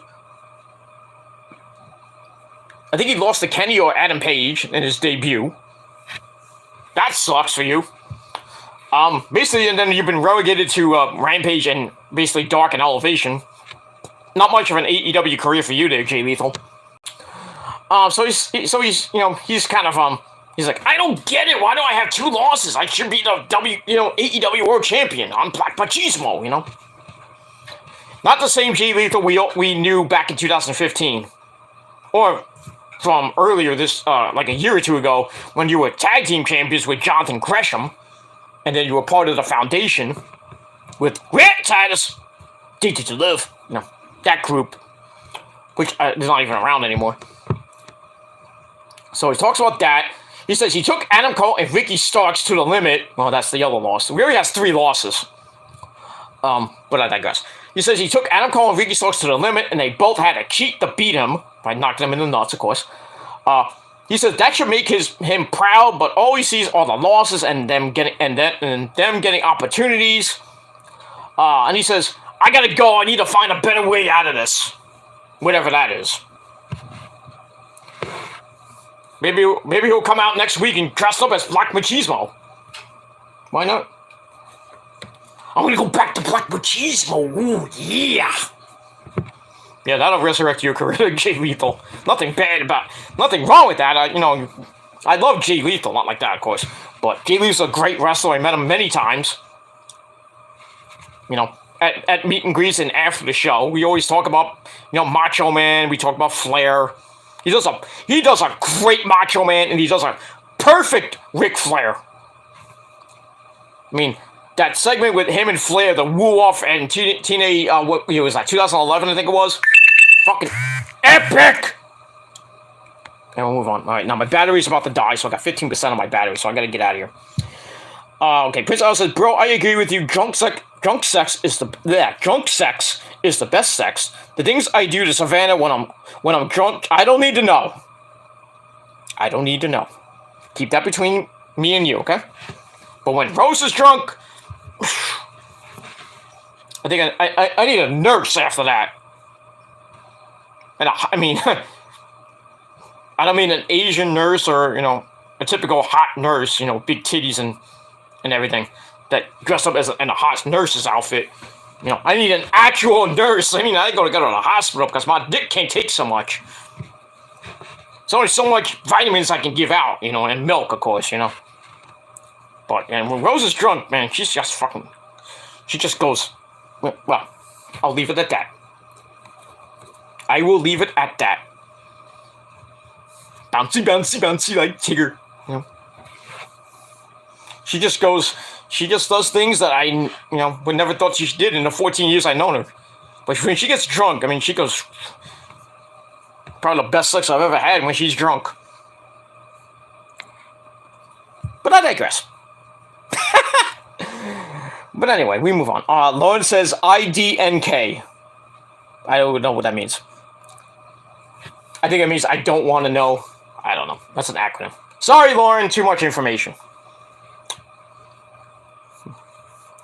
That's what happens on this show. We just go nuts.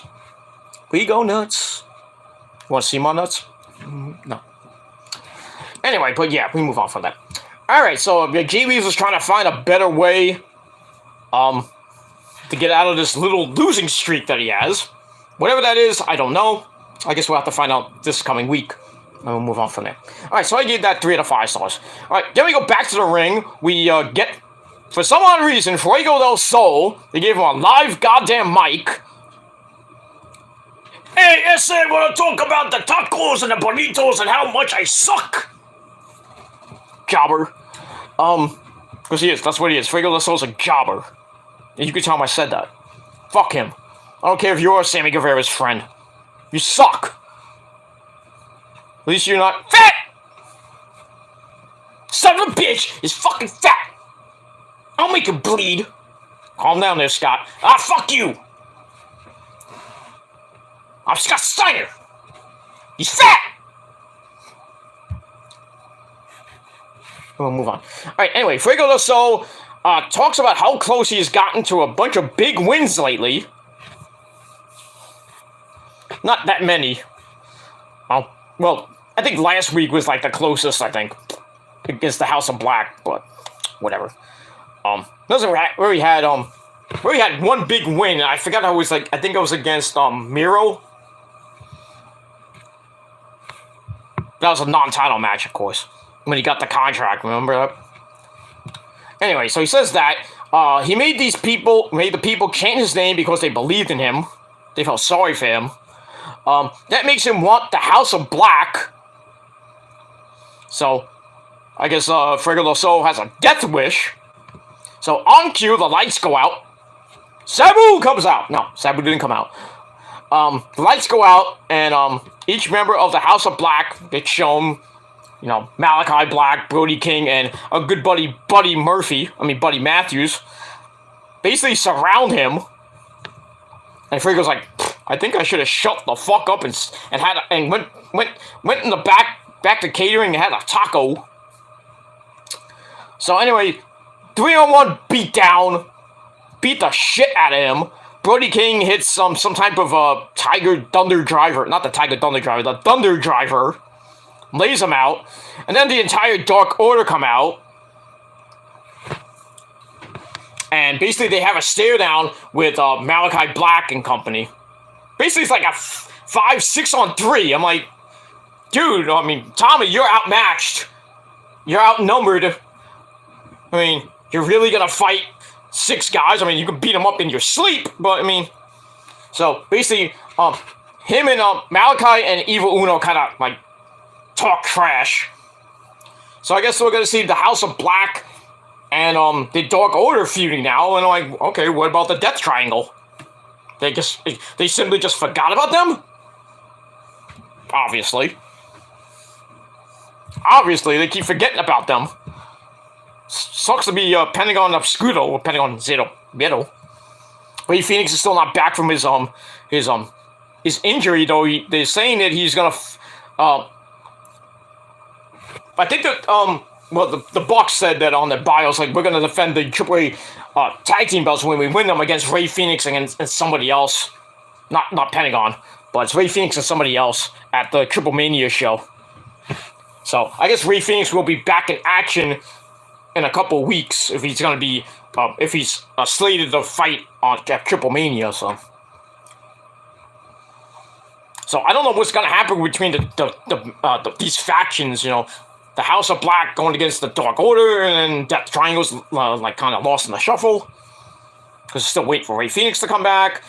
Pac's probably doing nothing. Probably went back to England and had bangers and mash. I don't know what the fuck he's doing.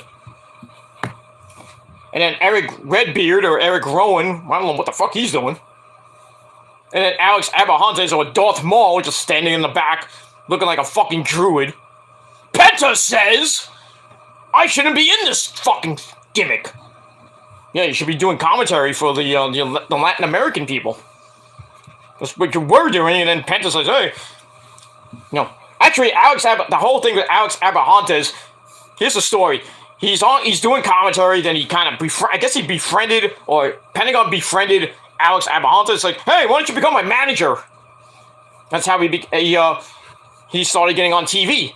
The whole thing with Pentagon and Cody. Remember that when that started? There you go. Alex Abrahantes like, what the hell is he doing with Pentagon? He's been with Pentagon for like 2 years now. He's having fun. Why not?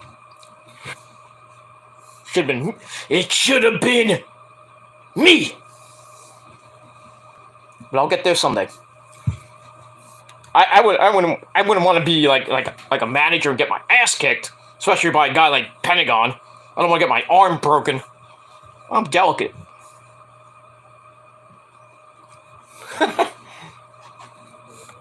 I'm delicate, but you know, give me the right woman, you know, you can break my dick. You know, just have good old drunk sex with like half the women's roster.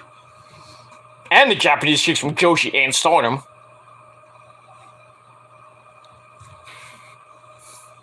I'll take a bullet for Tony Khan. Not that type of bullet, but just you know, make me a manager and just give me some. Maybe I'll be like Mark Sterling and be like the manager of Jade Cargill, or maybe Thunder Rosa or something like that. Well, or some just random hot chick. And then we just have a love angle. We just start fucking, behind the scenes and shit. Oh, but we're supposed to get married on, a fake marriage on Dynamite.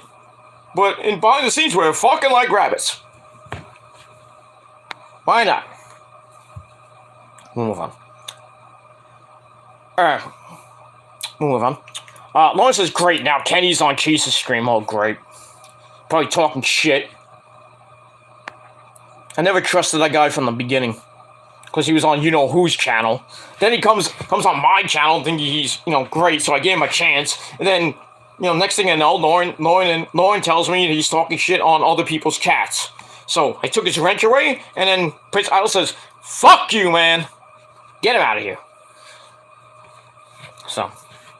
But if Kenny wants to speak to me privately, then he can speak to me privately on Twitter. You DM me, I'll give him a mouthful. It's like, you want to talk shit behind my back? Fuck you. Get off my fucking channel. Go back to Clown's View. Go suck his tiny cock for another 5 months. Fuck him. Anyway. Prince says, "And someone tell Nick I don't care if he steals my wife. We are still cool. We'll always be bros. Everyone's is still my wife. She's hot." Yeah. I mean, you show me a picture of her there, Prince. She's I'll just say this. I'll be like J-Man. I'll say this. She's a nice lady. Good old... Gotta pull out the other guy's reference. Mark Wahlberg talking about Eva Mendes. And who was the wife of Will Ferrell's character in that movie. Great movie, by the way. How can you be married to her? You're married to her? I would take a bullet for her. She's a nice lady. I would take a bullet for her. I'm surprised they didn't fuck in that movie. The way that the fucking chemistry they had in that movie. You knew that not out, away from the movie, I'm saying, during the movie. Hey, he was giving her the I want to fuck you in the ass eyes, and even when it's like, Mark Wahlberg, I'll give you my good vibrations. How can you be married to her? She's a nice lady. But yeah, that's all I will say about Savannah. She is a nice lady. But I wouldn't go behind Prince's back and do something like that. I don't care if Savannah was drunk when she just started sucking my dick or whatever, taking my clothes off and just getting the vitamins. I'm like, what am I gonna do? Rose is drunk, she can get seconds. Oops, I didn't mean to say that. Sorry there, Prince, I didn't mean to say that. But I don't steal the merchandise. I don't care if your girl is drunk and just goes all over me. I'm not gonna steal the merchandise. I don't care. I'm not drunk. I don't drink, so I don't care how hammered your girl is. She can dance, dance all up on me. She can make out with me. Well, I'll try not to make out with her, especially if the missus is around. But I'm not gonna go that far and steal somebody else's chick. Not gonna do it. Not gonna do it. So we'll move on from there. That's it. Alright, how much power do I got? Oh, I gotta get rid of 12%. Alright, I'm gonna get out of here. So I'm getting tired and I gotta have my sensible dinner soon. I gotta heat it up. And then I might get, it's 10:20, Actually, what I think I'm going to do is, after this video and after I edit it, I'm gonna order some more ice cream. Get some more ice cream from Carvel. Get it delivered here. It's not gonna be that much, just for me. So it's probably gonna be at most with tip, probably like $10-12. Well, maybe less than that. So I don't have to waste a lot of money. And then tomorrow tomorrow I'll probably I don't have to waste money tomorrow. But I do gotta put some money in the bank this week. So I also have enough money for food and everything this week, so I'm pretty much good. I'm gonna get paid next Friday. I worked today because I took off yesterday because when did I take off yesterday? Well, yesterday I just took the day off yesterday because I wasn't in a great mood to work yesterday. So I finished up today. I only had a couple hours to work, but for some reason I couldn't clock out on time because the fucking something happened with my phone because I clock out through the phone. Something happened with the fucking app, so I clocked out like 6 minutes late. But I still get paid. More money than you motherfuckers do. So yeah. I get paid on a weekly basis while you motherfuckers get paid bi-weekly most likely. And you're making minimum wage, I'm making more than minimum wage. And I'm not talking like $2, $3 over minimum wage. I'm talking like double minimum wage. That's why I got so much money. Because I'm Mr. VIP. Don't you wish you were like me? Don't you wish you were like me? That's why everybody on this fucking website on social media are fucking jealous of me. They wish they had what I had. What is. Alright, so we'll get that. Let me move on from there. So, getting back to Rampage.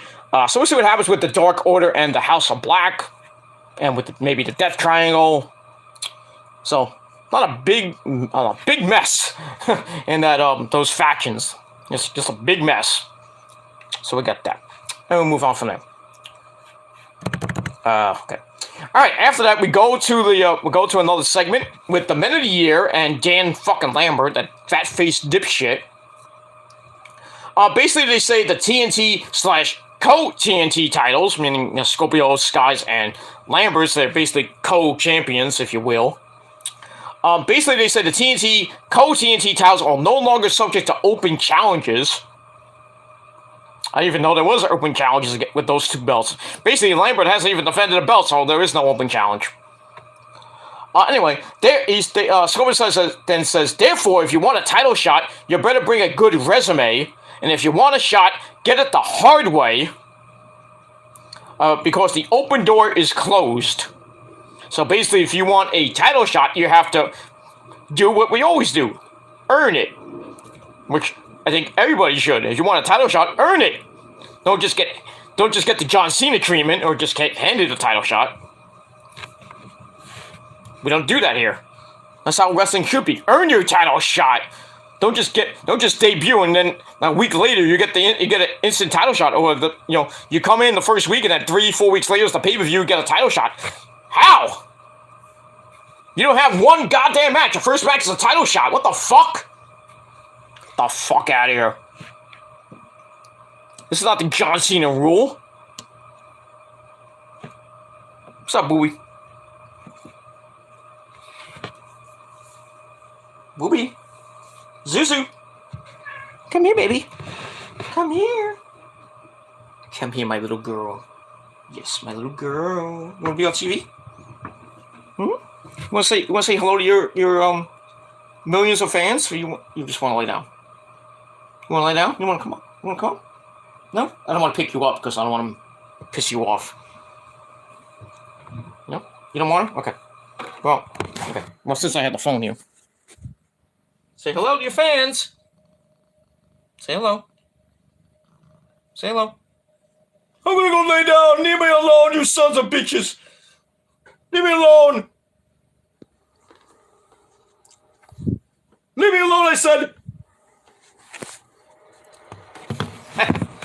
So we'll move on from there. Yeah. She's still doing good. Going to the vet on Wednesday. Yes, you are. Oh, yes, you are. You're going to the vet, and you're gonna like it. You're gonna get a needle up your ass.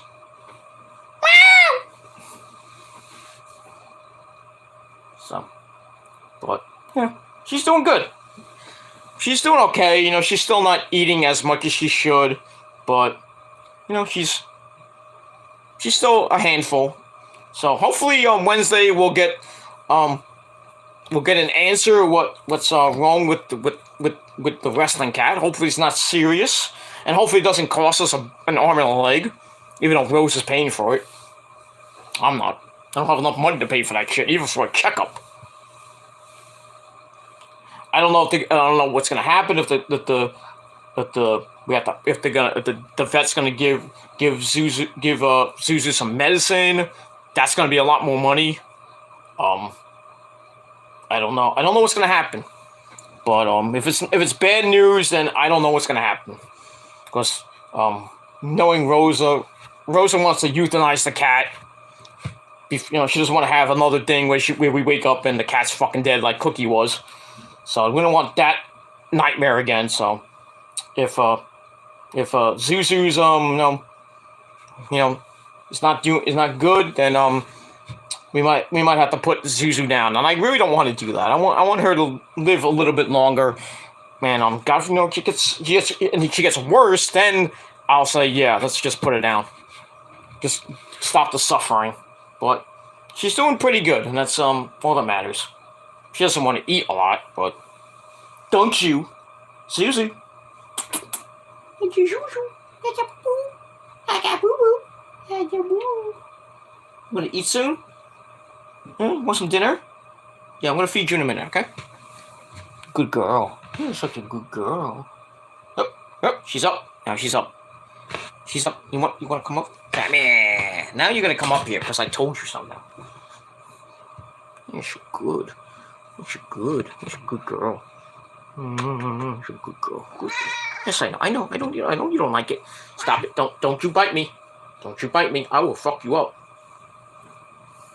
But yeah. So So Zuzu's doing okay, and that's pretty much it. Give me a kiss. Give me a pound. Oh, there you go. Yeah. So I'm gonna play with the girl. I'm a good girl.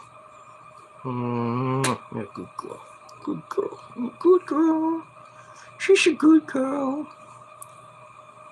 Anyway, all right, me and Zuzu are gonna end the show here. All right, so the men of the year basically say that if you want a title shot, earn it. That's it. So I give that 3 out of 5 stars, and we move on from there. All right, after that we go to, I think this is match number 3. Wait, want it down? Want it down? Okay. Sorry. So Zuzu doesn't want to end the show. Fuck you!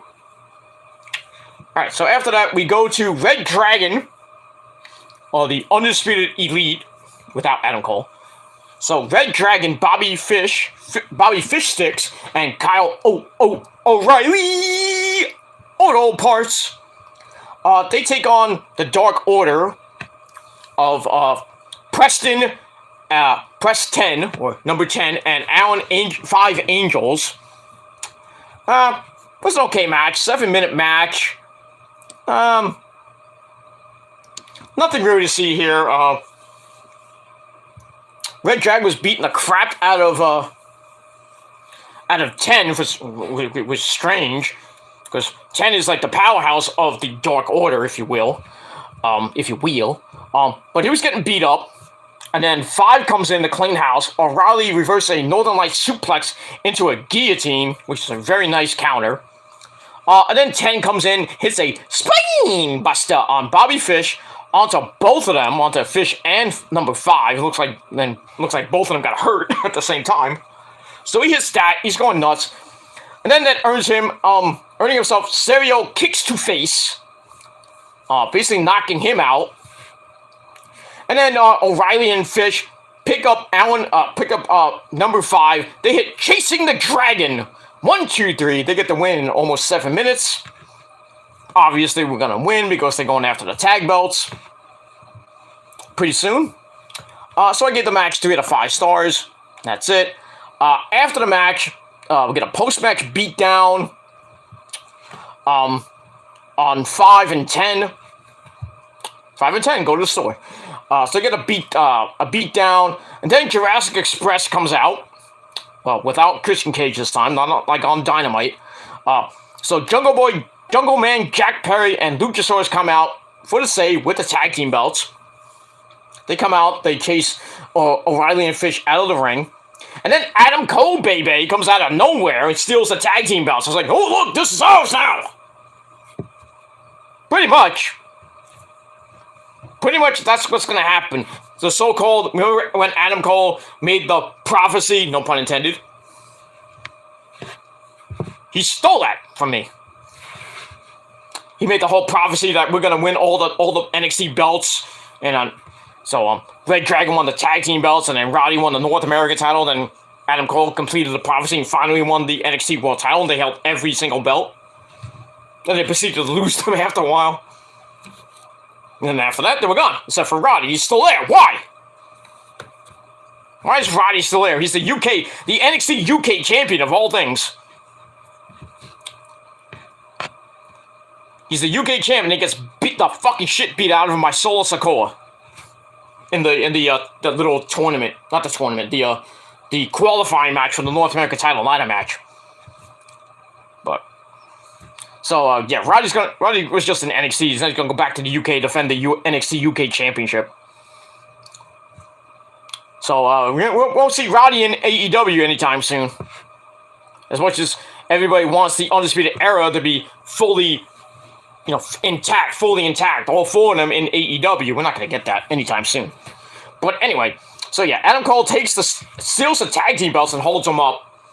So looks like we're gonna get Red Dragon versus Jurassic Express for the tag team belts pretty soon, and I think Red Dragon's gonna win the tag team belts, and then probably feud with the Bucks, probably by Double or Nothing. We might see that match for the tag team belts, and then hopefully maybe by that time the Bucks win the AAA tag team belts, and then at Double or Nothing we'll have Red Dragon versus the Bucks for the AEW tag team belts, and I would think that the Bucks get the belts back for the second time, and they're back to having both belts again, like they were for many years.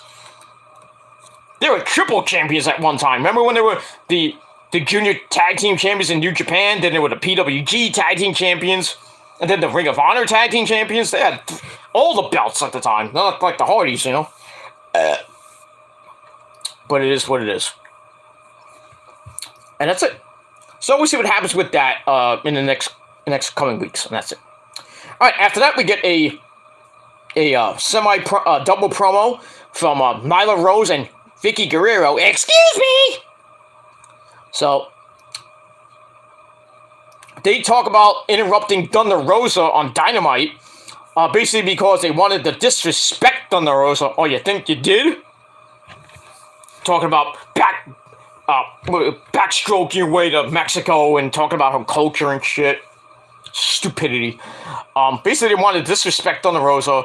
Now Nyla is going to show how dominant she can be. Not that you were before. That's that. So we hear from them, the Sisters of Violence or whatever they're called. Then we hear from Thunder Rosa, who basically says she has plans for Nyla and Vicky. Oh, she's gonna beat their fucking asses. Thunder Rosa is going to literally beat the crap out of them. So they're gonna get thunderstruck, if you know what I mean. And that's pretty much all I gotta say about that. So I gave that 2.5 out of 5 stars. Alright, then we have the match number 3. So after the promo, we get Nyla in action, takes on Maddie Renkowski. 42-second suckfest. Thank you for coming. Basically, Nyla hits the Beast Bomb. 1, 2, 3, 42 seconds. Filler match. And that's it. Interesting of note, Maddie is a Thunder Rosa student. Is Thunder Rosa's student in Mission Pro Wrestling. So that's why Nyla made it personal with Thunder now, with Thunder Rosa. So, well, not only did I'm gonna call you every Mexican name in the book. I'm gonna disrespect you and your Mexican heritage and culture and shit like that. Not only am I gonna do that, I'm gonna take your title. And I'm gonna beat one of your students in 42 goddamn seconds. So now it's personal. Now I can only imagine what Thunder Rosa is gonna do on Wednesday. I would love for her to fucking hit the Tiger Thunder Driver on fucking Vicky Guerrero and just put her out of her misery.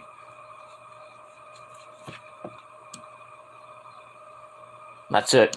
Fuck both of them. Well, I love Nyla Rose, not like that, of course, because we all know what Nyla Rose is. I like Nyla Rose, former, not one time, but two-time women, Warriors of Wrestling Women's Champion. I think it might be 3 times, but I think it's 2. I have to talk to Joey B about that. I think it's 2 or 3 times. So I know she lost it to Nikki Adams twice. Then I think she won it in Japan. When she lost it in Japan, then won it right back. So I think it's 3 times. I could be wrong. But we'll move on from there. So, yeah, so we'll see what happens on Dynamite this Wednesday with Nyla Rose and Thunder Rosa and Vicky Guerrero. That's it. So I gave that match a dud because it was just 42 seconds of a waste of my time for 42 seconds. That's it. All right, then we get to something much more better. QT Marshall Knott and Aaron Solo, they present Hook with a certificate of accomplishment. So they send for the man. So Hook comes out, and basically Marshall is kissing up to him, saying that I'm not the kind of trainer to feel jealous when one of my students surpasses me. So we get the awards, an actual award. And then Hook's like, I don't need this fucking thing. He sends Aaron Solo face first into it, and it's fucking glass. Psh, smashes him right in the face. And then Hook's like, fuck you, I'm out of here. He goes up the ramp, and then he meets up with Mr. Danhausen. I will curse you. So Mr. Danhausen just pops up out of nowhere and tries to curse him. And Hook's like, fuck you, dude. And he leaves, and then Mr. Danhausen's like, what just happened? Mr. Danhausen doesn't get scared. So it looks like we're going to get a Mr. Danhausen Hook match coming up. And we're just waiting for Mr. Danhausen to get cleared. I think he is medically cleared. We're just waiting for him to have a goddamn match. But I would like to see that. Hook versus Mr. Danhausen. I just think Hook's going to whip the living crap out of him. I like both guys. Hook is just amazing. He should be the TNT champion. If he's not going to win it at Double or Nothing, then when is he going to win it? But yeah. And I like Mr. Danhausen ever since his Ring of Honor days and some of the indie days. You know. But them going at it, I got to go with Hook. So, as much as I like Mr. Danhausen, now he's going to curse me now. Great. Not the first time. But it is what it is. Alright, so we see that. So I gave that that whole thing 3 out of 5 stars, and that's it. Alright, then we get a Bismarck Henry with our main event promo before the match, before the main event. We have Ricky Starks and Prince Idol's cousin Shane Swerve Strickland. Ricky Starks says the last time Shane Strickland had a house, he got ejected from it. Ooh, a little nudge to getting him getting released from NXT. Swerve laughs it off, says this is the same Ricky Starks he has always heard, and he says that he's going to take the FTW title, and then they kind of go back and forth. They're yelling at each other, over each other, and then Mark Henry just goes off and says, I think we heard enough talk. It's time for the main event.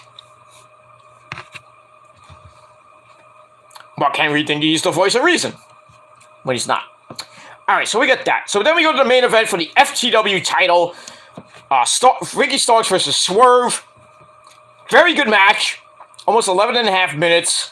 Powerhouse Will Hobbs was not at ringside. Actually, he was at ringside, I should say. But he really didn't do anything to the end of the match. Lots of counters.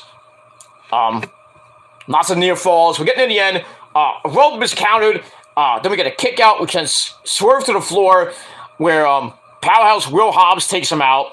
He throws him back in, and Ricky Starks hits Rochambeau 1, 2, 3 to retain the belt. So sucks for you, Mr. Swerve Scott. Not that he's gonna win it anyway. When really, Swerve doesn't need the FTW title. He should be the TNT champion. Doesn't need that worthless piece of tin. It is what it is, and Prince will agree with me on that. Swerve is too good for the FTW title. Too good. And that's it. Alright, now I'm at 5%, so I gotta finish this up really quickly. Alright, so Ricky Starks retains the title in about 11.5 minutes. Match was pretty good. 3.5 out of 5 stars. That's it. Afterwards, we get the beatdown. by Ricky Starks, and Will Hobbs beat him down, and then Keith Lee comes out, and then there was some other guys from Ricky Starks' entourage. I don't know who the fuck they were. They come out with a banner, and I think like somebody was supposed to go through the banner. I don't know if it was Will Hobbs or Taz or whoever it was, but that guy gets thrown through the banner, and then we see Keith Lee pop up from behind it, and then Keith Lee goes in the ring, and he cleans house with Swerve, and they beat the crap out of Team Taz to end the show. And then we find out that this Wednesday on Dynamite, Swerve and Keith Lee are going to team up to take on, I think, 2 members of Team Taz. I don't know who it's going to be. Probably be Will Hobbs and some schmuck. I don't know. But that's pretty much all I got to say about that. So they calling themselves Bask in Our Glory or something like that. Or Bask in Their Glory. I don't know.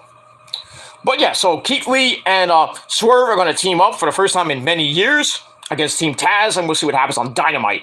And that's pretty much it. Alright, so that's it. Thank you all for watching. I would do my thank yous, but my freaking power is out. My freaking phone is about to die, so I apologize to Prince Idol and Savannah. But I will say thank you to Prince Idol. Thank you to Savannah. Thank you to Lauren. Thank you to Botsy's World, or whatever it was. Thank you to Nick, of course. And anybody else who came in the chat. Savannah, thank you. Everybody else, thank you for watching. That's pretty much it. Like Prince says, it's okay, bro. She's a rock star. Actually, like, really, she really the rock star. She doesn't on tour. Whatever that means. Anyway, and then the final comment, Prince says, if it makes you feel better, I stole her from someone else. Oh, boy. Somebody sold the merchandise. But, yeah. Well, I guess, you know, if you steal somebody from somebody else, if the guy was treating the chick like shit and then she ran over to you, then that's not really, you know, stealing. It's merchandise. She's like, well, I don't want his dick. I want your dick because it's bigger, you know. Then that's not stealing merchandise. But if you just randomly, if she's with somebody and you just bang her, that's stealing merchandise. So Prince has a reason, and it's a good reason. So he didn't have to steal the merchandise. The merchandise came to him. So it's a good thing there, Prince. So bonus points. But you're happy. You got a great looking chick. You got a baby. You're living a good life in the palace of wisdom. You got your cousins, Isaiah Scott. He's doing good for himself in AEW right now. You're living a good life. And that's pretty much all I got to say about that. Alright, so I'm going to get out of here because my phone's about to die. So, thank you everybody for watching this almost 3-hour-long, almost 4-hour video. I apologize for going so long, but I don't care. It's my video. And if you don't like me going for almost 4 hours, then fuck you. And that's it. Alright, thank you all for watching. I'm going to try to hop on Chase's video before he ends it. And that's all I got to say about that. So, thank you for watching. Peter Gunn was signing off once again. For Dynamite, I gave 7 out of 10 stars. Dynamite 7 out of 10 stars. Rampage, 6.25 out of 10 stars. Pretty good shows this week. We'll see what happens this coming week on Dynamite and Rampage as we go through WrestleMania week. And that's all I can say about that. So, thank you all for watching. I'm Peter Gilmore signing off. Peace out. Rock on and rock hard with your cocoot and your tatas out too. Just don't splash on me, of course. Unless you want to. But if you're a guy, don't splash on me. If you're a woman, you can splash on me all day. But anyway, rock on, rock hard with your cocks and titties out and whatever else out. But just remember, if you're not down with that,